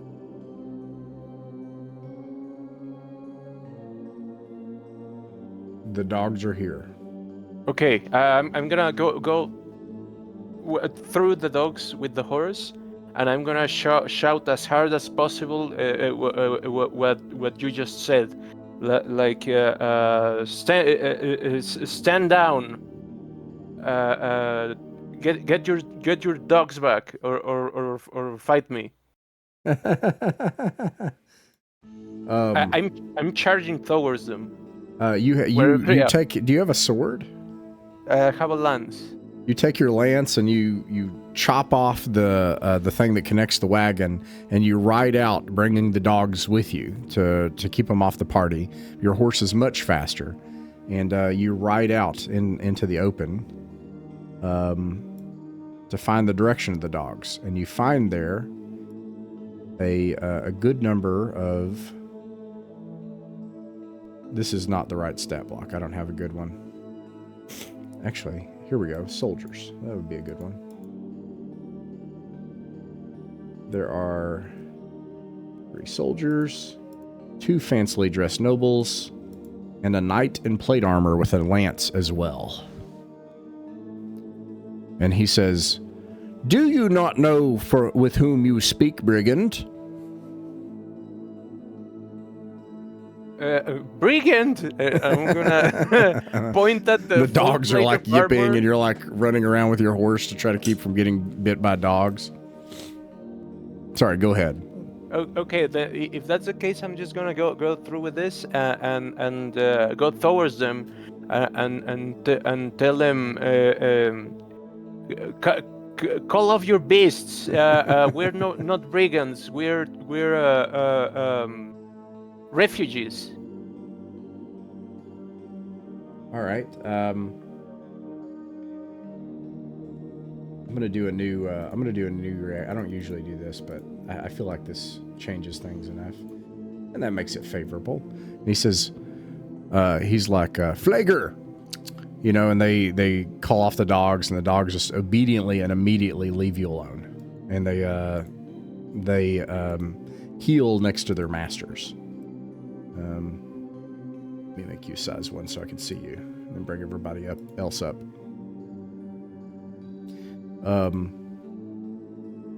Who are you, a refugee? Refugees from what lands? What villages lay south of 𝕬𝖚𝖋𝖍𝖗𝖗? Did you make it by ship? Your accent is strange. You sound as if you're an Englishman. I am. But I come from the south, from Coanmah. It's been attacked last night, and we're traveling north to get supplies and help the people down there. This knight in plate armor, he canters back and forth with his own lance. He's like, "That is outrageous. Someone attacked that harmless little logging village. To what end? Who attacked them?" Some necromancer from the west, or no, I'm not completely sure. Huh. I don't know. I don't know why, but it was a sorcerer of some kind. Yeah. Ha! This sounds like a rather tall tale, sir. A necromancer from the west. Why, there are no necromancers south of here. All of those are in the lands of Pyade, in the Isles north of the Sea of Teeth. Well, whatever he is, you can travel south, not too far from here, and see it yourself. The corpses are still there, and there's skeletons armed and corpses, and the corpses of the men that fought them. Jessir at this point will show his holy symbol and vouch for the story. Let's see here. Why is this so complicated? Forest. I think it would be this.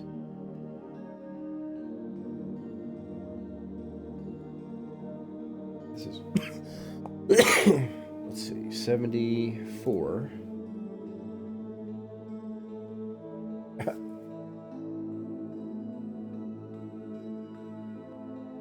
Plant another 100.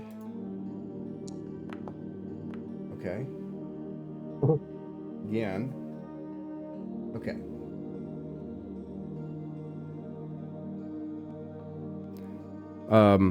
One of the nobles says, Blackguard, we seek an exotic plant.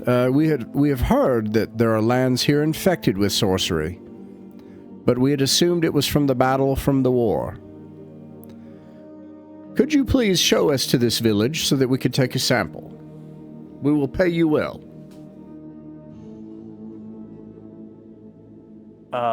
They offer 250 gold pieces. Okay. Yes, of course. Yeah, follow me. I'll lead them to the rest of the group. Okay. By the time you get back, it is evening.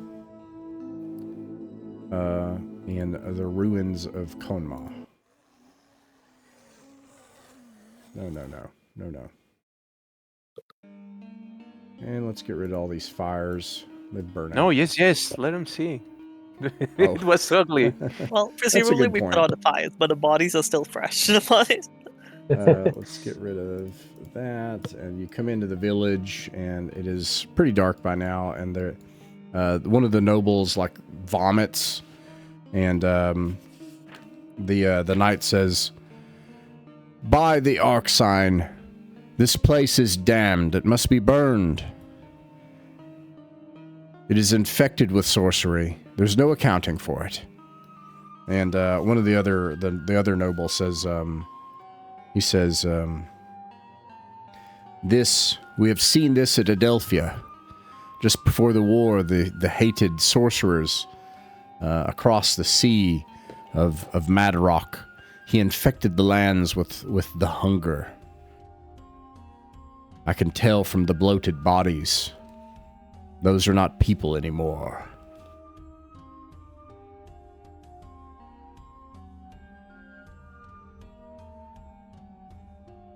You've done well bringing us here and showing us this. If you think we must, we can have a catapult rolled up, and they can demolish the town. Oh, no. We're trying to rebuild it. Oh, a noble deed. You live up to the reputation of your ancestors, Englishman, and the stories. But with what army? And what laborers? That's what we are trying to... That's what we're trying to achieve. That's why we were traveling north. To maybe bring some supplies and bring some men to defend. We see. Well, we seek an odd and exotic plant here, and the moon and the stars have commanded us on this season to find it. We are bound to find it. We cannot vacate our quest, and for that reason, we will make tent just near the city. We will offer it our protection as well, and join in its forces, and then we will leave. If you would like to join us, if we're unable to find the plant, it will take us 2 days of searching. If we failed in 2 days, we will take it as a dark omen and return to 𝕬𝖚𝖋𝖍𝖈𝖐𝖊𝖗.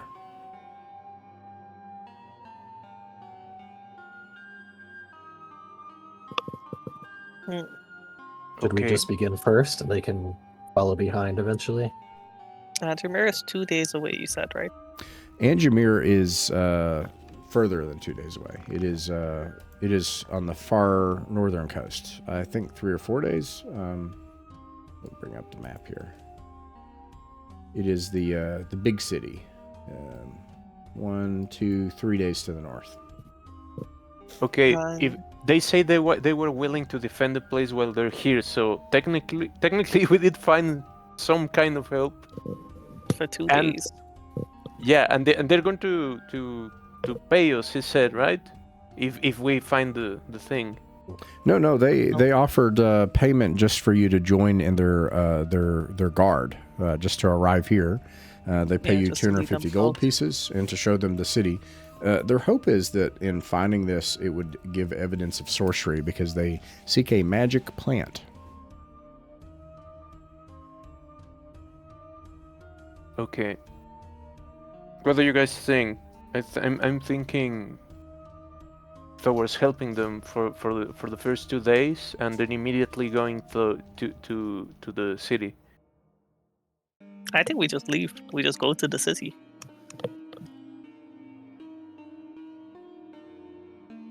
Do they seem like they would want assistance and would reward assistance for searching for this plant? Yeah, they said that if we could help. Furthermore, yes, they will pay you again another 250 gold if you stay with them for 3 days, searching for the glue willow. Okay, so we could stay on, help them with that, acquire a little bit more money, and then head back with them to Anjamar and have a bigger party for whatever we ran into. I mean, we don't On the need way. coin. We need people here. True. I think we go as fast as we can, and while they're here, that's a couple more days this town might survive while we're gone. Yep, Let's those are vote. the options. Yeah, let's vote. So one vote for going with them because you could get to know them, could get some more money, could search the area, know what's going on in town, and also when you travel back, you're going to have a bigger force. One vote for go now because the town is guarded by a significant force and a knight. Nostromo, what do you think?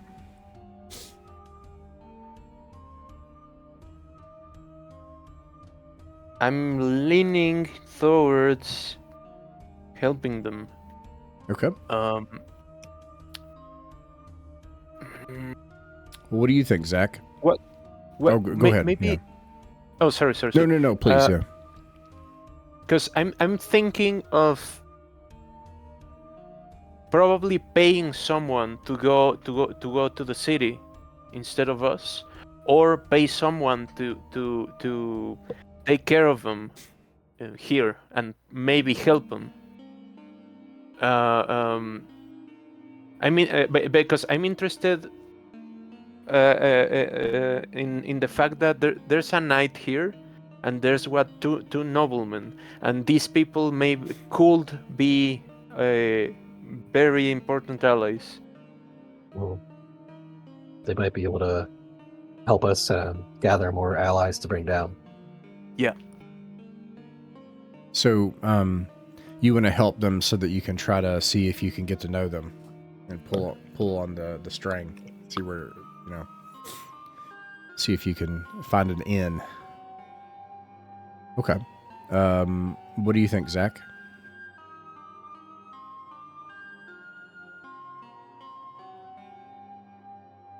Zach, can you hear us? You might be muted. Well, I will break the tie and say that, that actually I think that's so we can help them. So the night passes. The morning comes the next day, and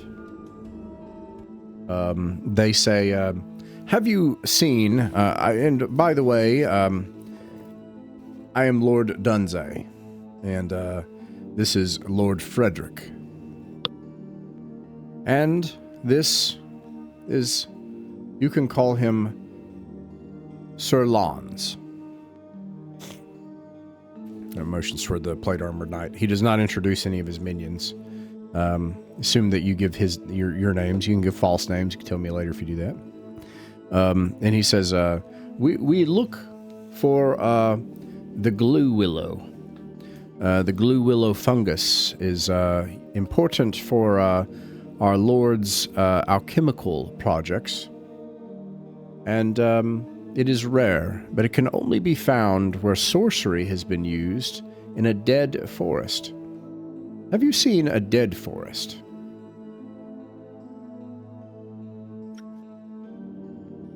Dead forest, no leaves, dead trunks, you mean? It's a tree that is dead, or a blight that has taken, or a tree struck by lightning. I can't say I have, but maybe we could search around Coanmah. It's surrounded by woods. Yes, I believe the only trees we've seen of the kind so far are the ones that have been affected by the natural cold and shed their leaves. I see. But, well, so aside from the necromancer, there is also another sorcerer to the west as well.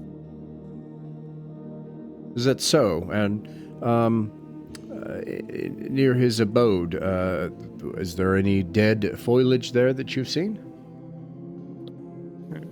His abode seemed to be a bit more in the open fields.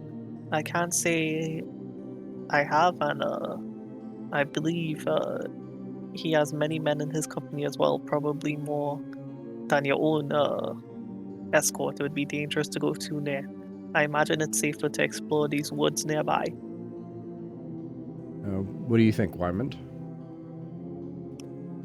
I mean, it will consume almost no time if we search here first, I think. Okay. You begin exploring the hex. By the way, Lord Dunsey, are you familiar with a deity or thing called Thanatos? Thanatos? No, I've never heard of it. Damn. Is this a person or? I think it might be some deity or something. A pain of mine. I was just you seem like a very knowledgeable person, and I just wanted to see if you knew something about it. It's the people that attacked us seem to worship this deity.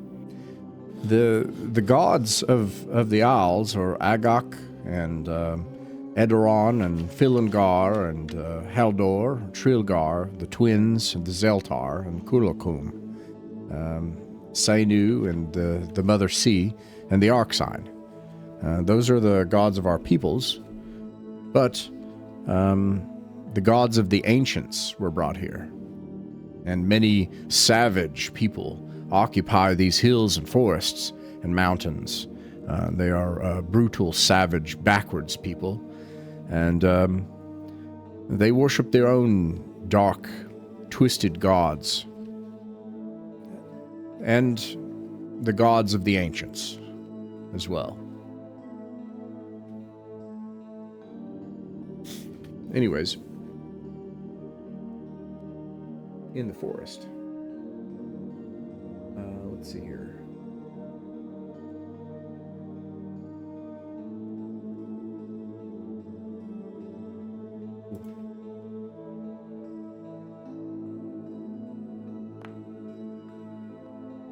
A 70.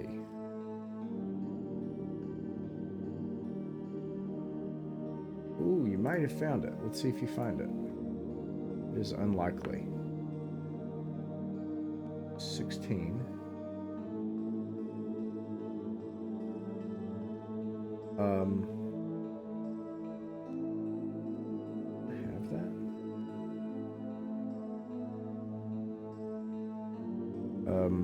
Let's put you here.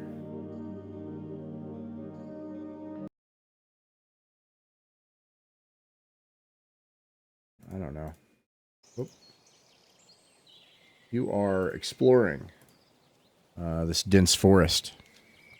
You come upon a plant, and it gently begins to move and lay vines on the face or on the shoulder of some of the armed men-at-arms that are with you. And one of the nobles says, "Is that it?" And the other noble says, No, we should back away from that vine. Men, back away from that vine." And then one of the vines comes around, and you swear that you see musculature, like the shape, like sinew, and then veins, but it's green. And then it comes into a bump, and you think you see a hand, but it's on the surface of the plant. It's green. And then you think you see half of a face and a mouth that makes a pleading look. And the noble says, "Come at once. Let us continue. Let us leave."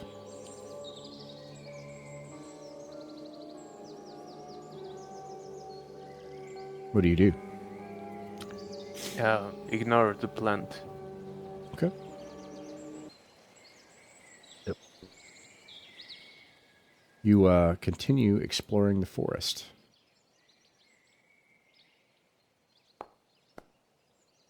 Wow. Okay. Right.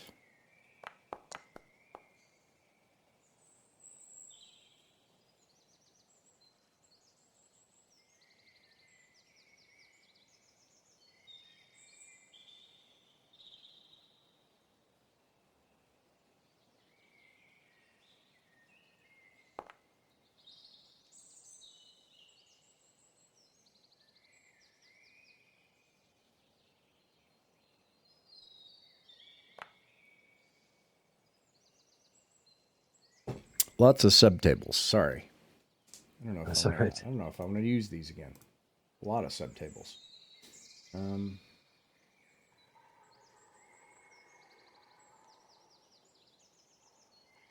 What did I roll? A 64. Yeah. Mm-hmm. Subtable, we run into 𝕬𝖚𝖋𝖍𝖗.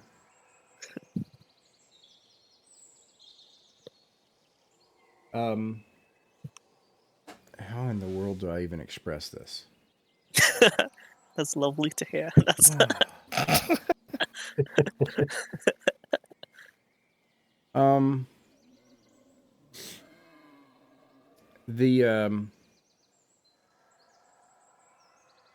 Well, let's start with the creepy music. All right, so you're traveling through the forest looking for this odd plant.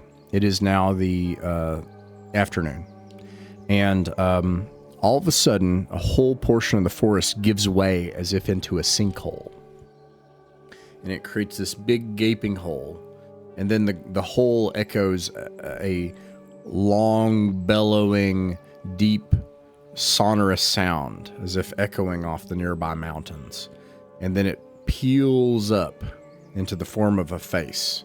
This thing is probably 200 meters across, and it begins to look like a mouth.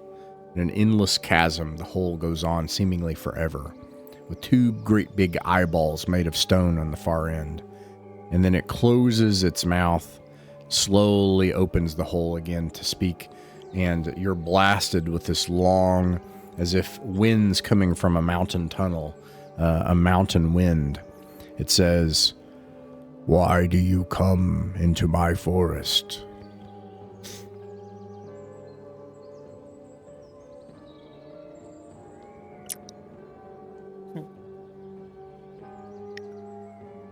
How did the gods react?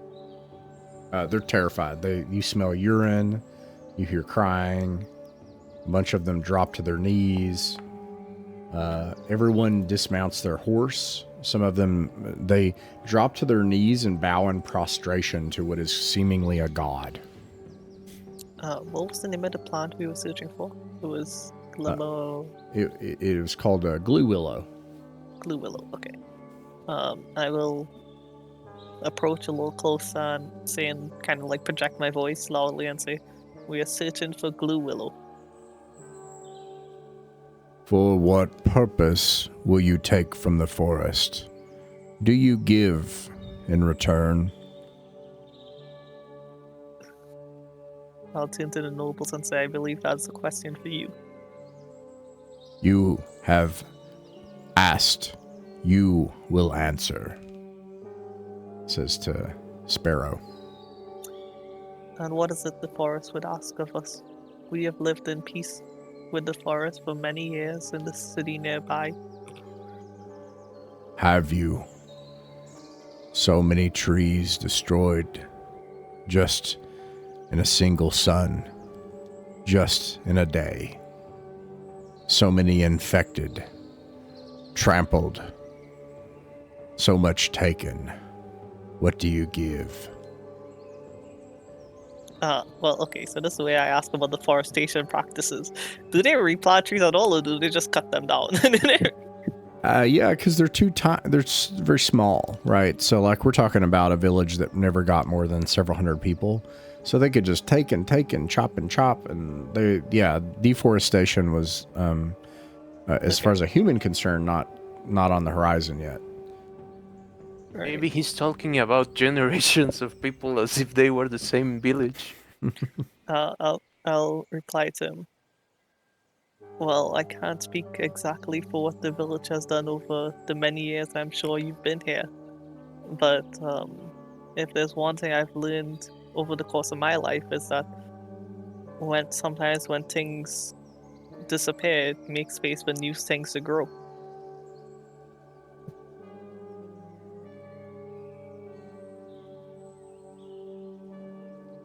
Yes, it does. You seek. Did you ask him for what you saw? You said you seek I mentioned the glue willow. Glue willow. You seek the glue willow. So be it. May what has been taken grow and fill what was. And then you hear screaming. And the noble that has been looking for it is suddenly morphing into a tree and sprouting fungus, glue willow, from him.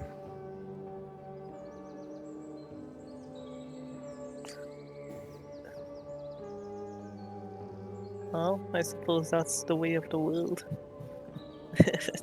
The gaping hole closes, and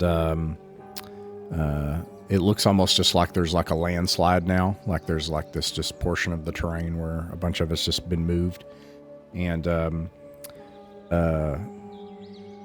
like right where you're standing, like you're looking over this chasm, and then eventually his screams stop, and it looks like he's like stuck into the tree a bit. You can see some features of what could have been a body. The rest is just tree, and it's covered in this willowy fungus. And the other noble says, "Let's gather it and leave at once. The forest has taken its due." Yes, I suppose it has. Is he dead? And knock on the wood. You think you hear a scream.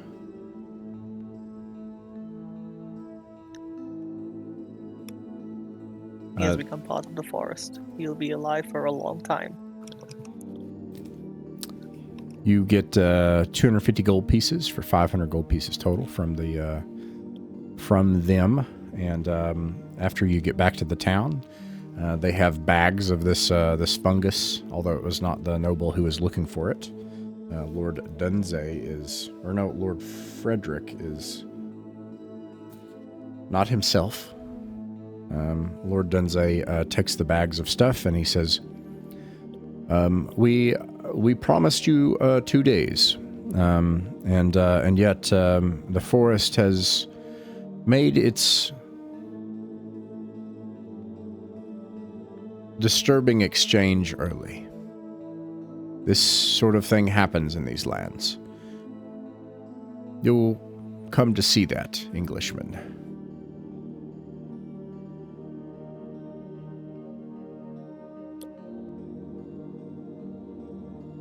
Well, I mean, poor Lord Dunsey. I feel bad for him, but well, what will you do now? Will you return to your master? Lord Dunsey will, his name will be taken from the scrolls of his family forever, as if he never existed, for he is something else now, and so he cannot occupy the scrolls of his family in the same way ever again. Yes, we will return to 𝕬𝖚𝖋𝖍𝖗, and this will go to the apothecary, or the alchemist at once. What's his name? The alchemist? Yeah. Let's take a look. I mean, this alchemist, this apothecary, is he your master? No, he is my servant. For whom do you work for? Let me find that out too. Free social order.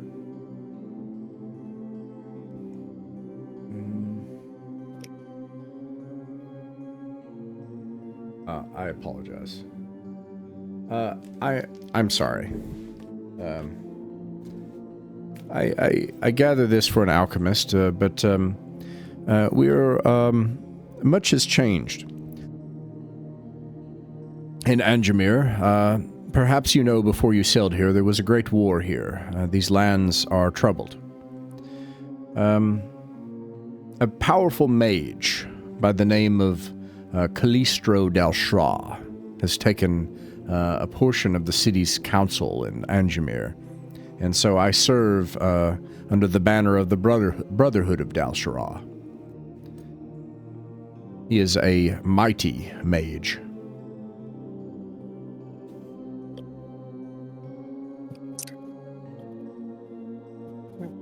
Well, I just wanted to tell you that since we're in such need here in Coanmah, and first off, I am going to ask the group first. I want to tell him if maybe he can not pay us, but instead tell his master that if he's merciful enough, consider aiding the town instead of paying us directly. I think we should just get paid and accompany them back to 𝕬𝖚𝖋𝖍𝖗, right?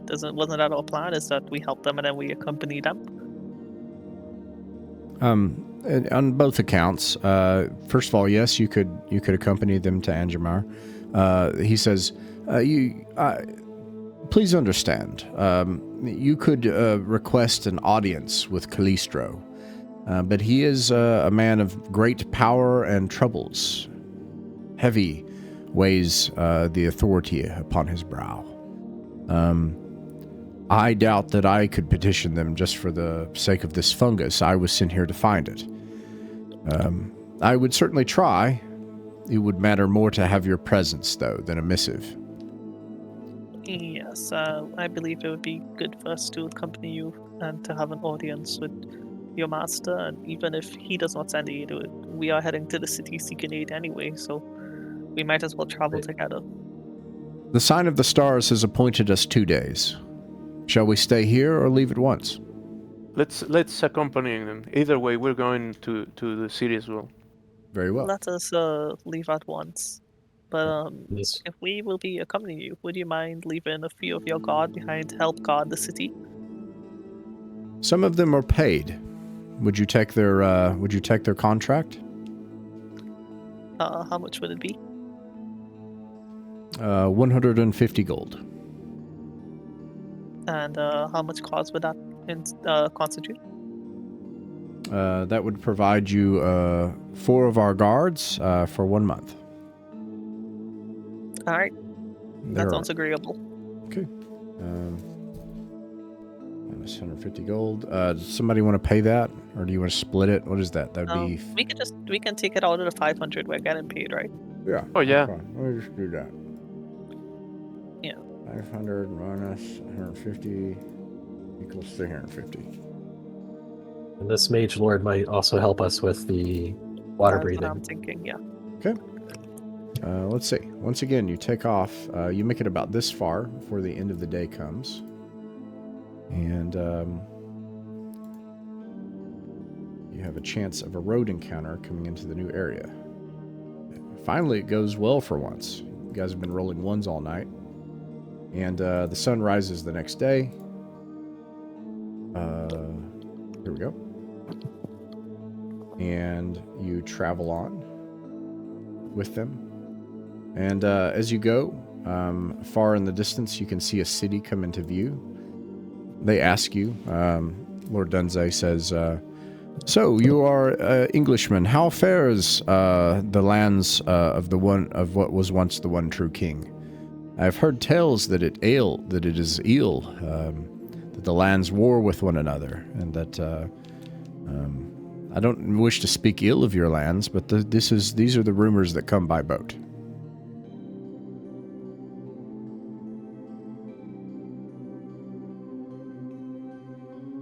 And yeah, it sucks there. Yeah, everybody's at war in England. Yeah, it's with the shit. Yeah.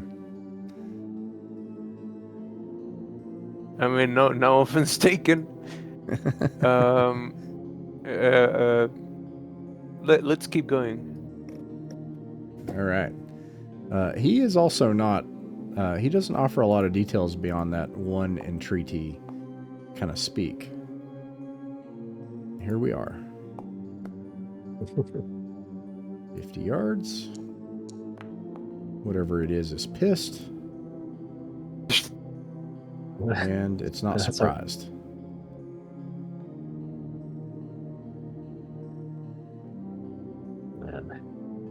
Yeah, you guys have done a lot of these ones tonight.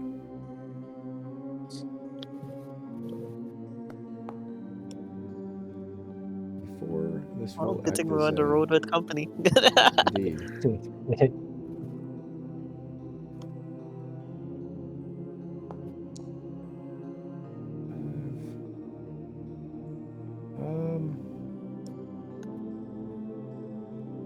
Ooh, interesting.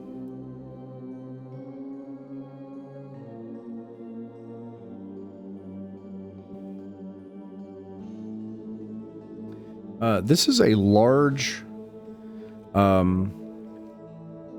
trading caravan, and it's headed, actually, on its monthly trip to Coanmah. Oh, they're gonna be even more pissed when they get there. And it actually has in it your servant ready to come and report that he's found a good tavern for you. Oh, great. Okay. I'm gonna give him the news. The news that if they're this is a caravan of merchants. There are mostly merchants, and there's that guy, right? Mm-hmm. And yeah, and also, so he's just riding along with them. So this is how people travel between towns. Like, this is how this happens. And they have like archers, men-at-arms, and a bunch of wagons and stuff. And some people are on horses. And anyways, the head merchant is an artisan. He is not a noble. And he stops you all, and he insists that you have to parlay. Not you, but Lord Dunze has to parlay with his trade goods by Angimir's trade laws. That he does not have a license to, I can't remember what that's called, but basically a license to acquire and trade those mushrooms in these lands. And so he has to be subject to merchant negotiations. This frustrates Lord Dunze. It bogs everything down, and it takes more than a day. Meanwhile, what were you going to say?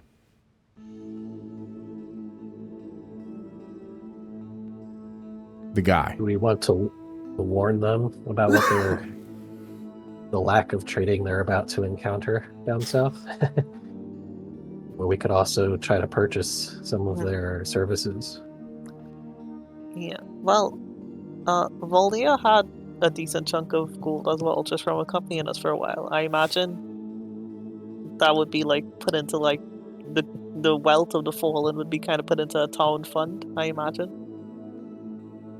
Just to, so the town probably has a bit of gold to trade, but probably not as much as they would normally like. What were you going to say, Nostromo? You were going to say something about your guy. No, that changes things. I said nothing. Okay. Yeah, so either way, this will take time, and they basically stop your progress on the road. Okay, in that case, I'd like to do something. Okay. When this person mentions or I start seeing that this is gonna take time, I'm just gonna go towards him and tell him, "Hey, my name is Waimond, and I'm in charge of this. Move, or I will attack. We've been pursued by undead. They destroyed Coanmah, and they're pursuing us. They're like a couple of miles away. So I suggest you to go back to the city, with or without us." Okay. You say that to like the merchant, the artisan, who's kind of at the head of this large caravan? Yes, trying to intimidate him. Roll a 2d6. Let's see how the reaction roll goes. 2d6. I know I'm supposed to roll it, but that was kind of cool. So you can roll it. Oh. Okay. Well, he says, Captain, this man, he's harassing me. Please, Captain. And someone in plate armor, who is not a noble, with a lance, says, "We can settle this one of two ways." And he raises his lance and lowers his helm.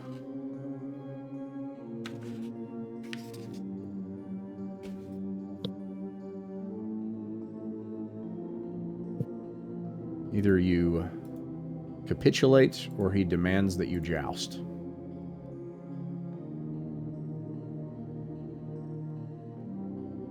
Oh, well, I so happen to have a lance on me. And a warhorse. Yeah. Let's settle this as men. Very well. I think there's a chainmail thing for this. Is that what you're thinking of? I have the jousting rules, but I thought there was a swords and wizardry thing for this. Getting to the town will be the last thing. I won't keep you all late, but okay. I can't find it in swords and wizardry. I could have swore there was jousting rules. There is absolutely jousting rules in original D&D, so I'm a little surprised that it's not in here. It's very clearly in original D&D. But here it is in chainmail, so I have it right in front of me. So jousting. So what you do is, it's like a really complicated game of rock, paper, scissors. So you can, when you, let me put you on a jousting field against this guy. Where's it at? Open wilderness.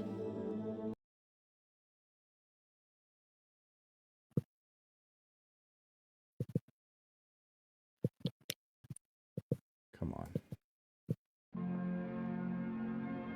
Oh, I wish I knew how to undo that. I could actually use that right now. Waimond, I need to make you big.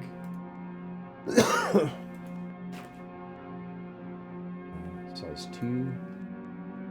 And then I just need another unit. I'm just going to pick one.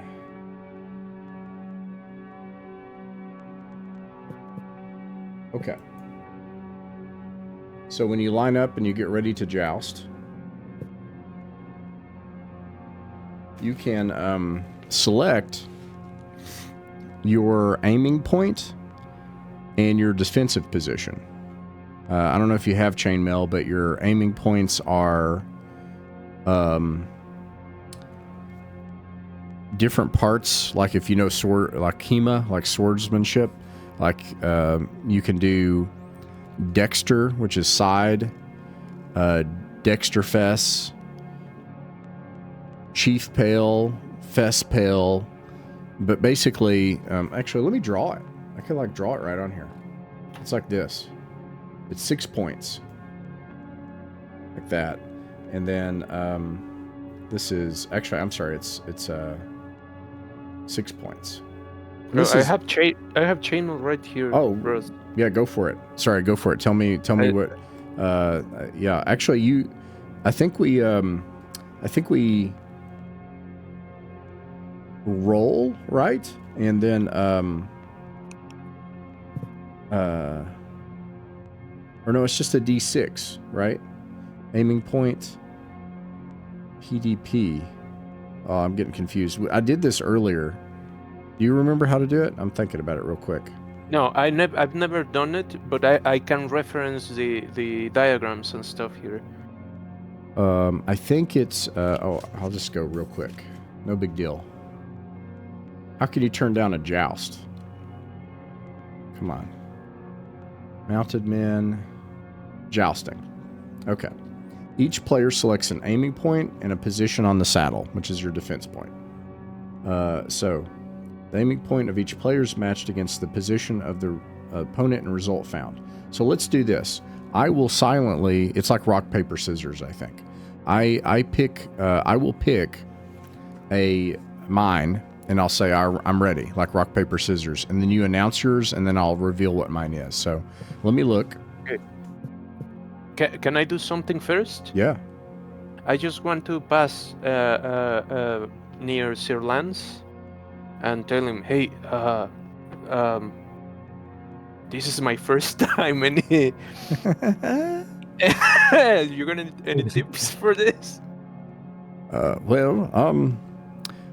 If you don't have experience, you may want to secure your feet in the stirrups, because if you're knocked well enough off the horse, it could crush you in your armor, or you could be trampled by the horse. But then either way, if the lance glances in the wrong spot, it could kill you instantly.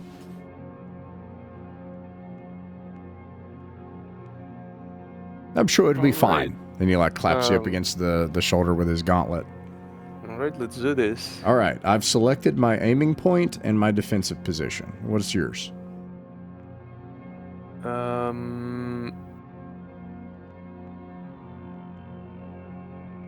Defensive position is going to be a steady seat, and I'm going to aim for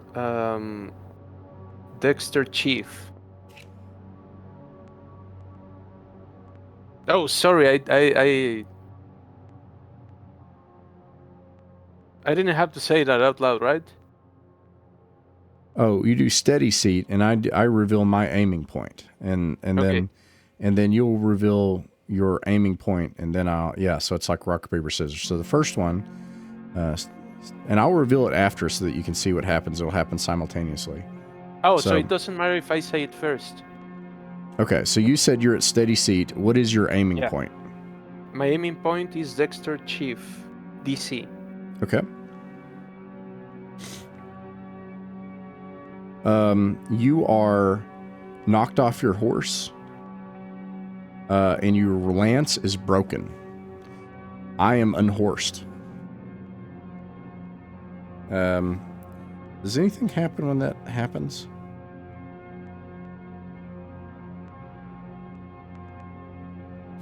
Let me go back here and make sure. Jousting, method play, appendix C, result, breaks lance. Essentially have teams score each ride on the following table. So that'd be the first one. So we were both unhorsed, so you get 20 points. And you broke your lance, so you're at 19 points. Okay. So let's do 2 more rounds. All right, I am ready. But I don't have any lances. Yeah, now. he hands you another lance. It's the last one. So okay. All right. The knight.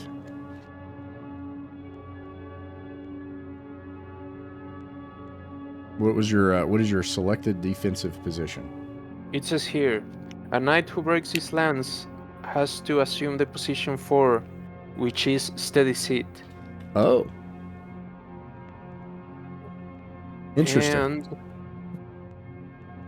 all right, and I am going to aim for the base. Okay. Let's see. Aiming point is base. Okay. We break both of our lances again. Technically, I think those are the last lances.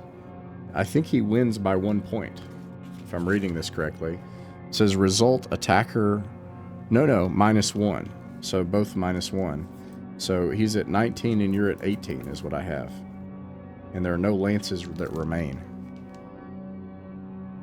And he says, at this point, the only option left is, do you concede, or shall we dismount, and shall it be to death?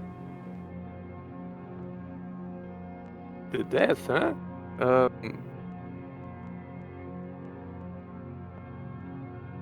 Damn. Because it would be him getting off his horse and drawing his blade. Is he... Does he have a shield?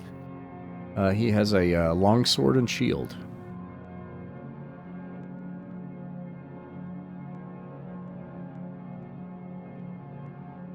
I would use probably hero versus hero. Yeah, that's what I would do.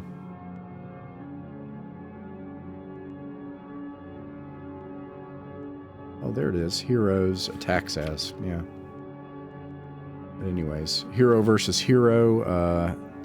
It would be if either of you score 7 or higher on a 2d6, you kill the other.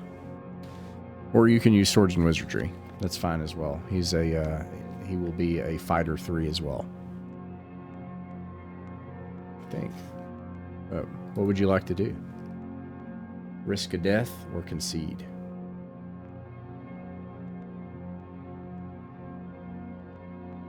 Captain at arms.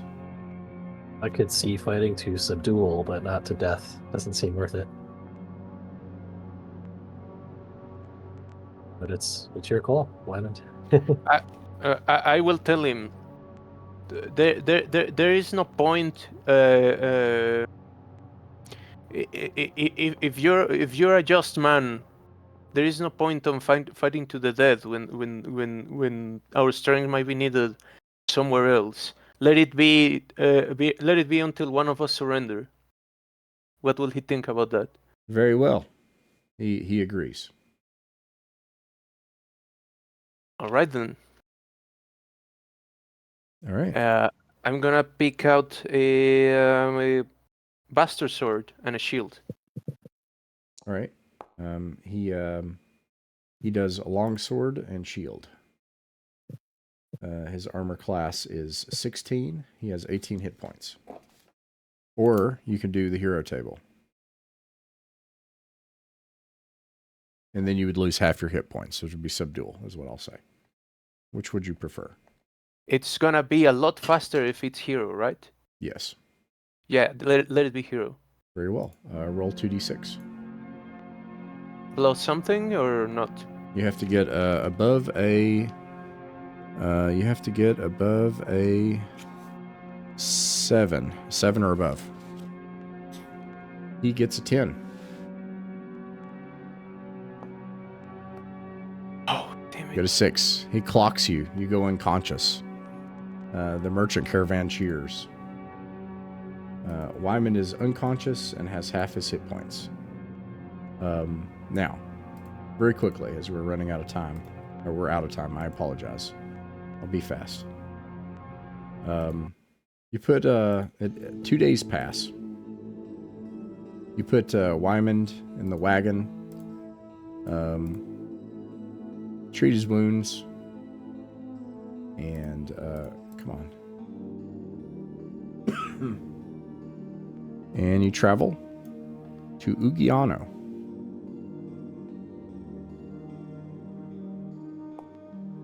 Nice. I did not want that to happen. Okay. And I'll very briefly describe 𝕬𝖚𝖋𝖍𝖗𝖗 and then we're done. You come into 𝕬𝖚𝖋𝖍𝖗𝖗. Now this caravan is traveling further north than 𝕬𝖚𝖋𝖍𝖗𝖗. 𝕬𝖚𝖋𝖍𝖗𝖗 is nestled into this forest. There is a big, there's a tower or some kind of like a temple or something that looms on a hill over the city. What else would you notice about 𝕬𝖚𝖋𝖍𝖗𝖗 really quick?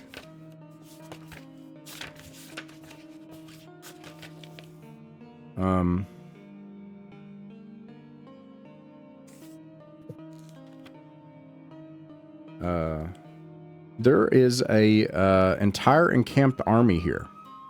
There's an army encampment. And additionally, let's see, wait, it is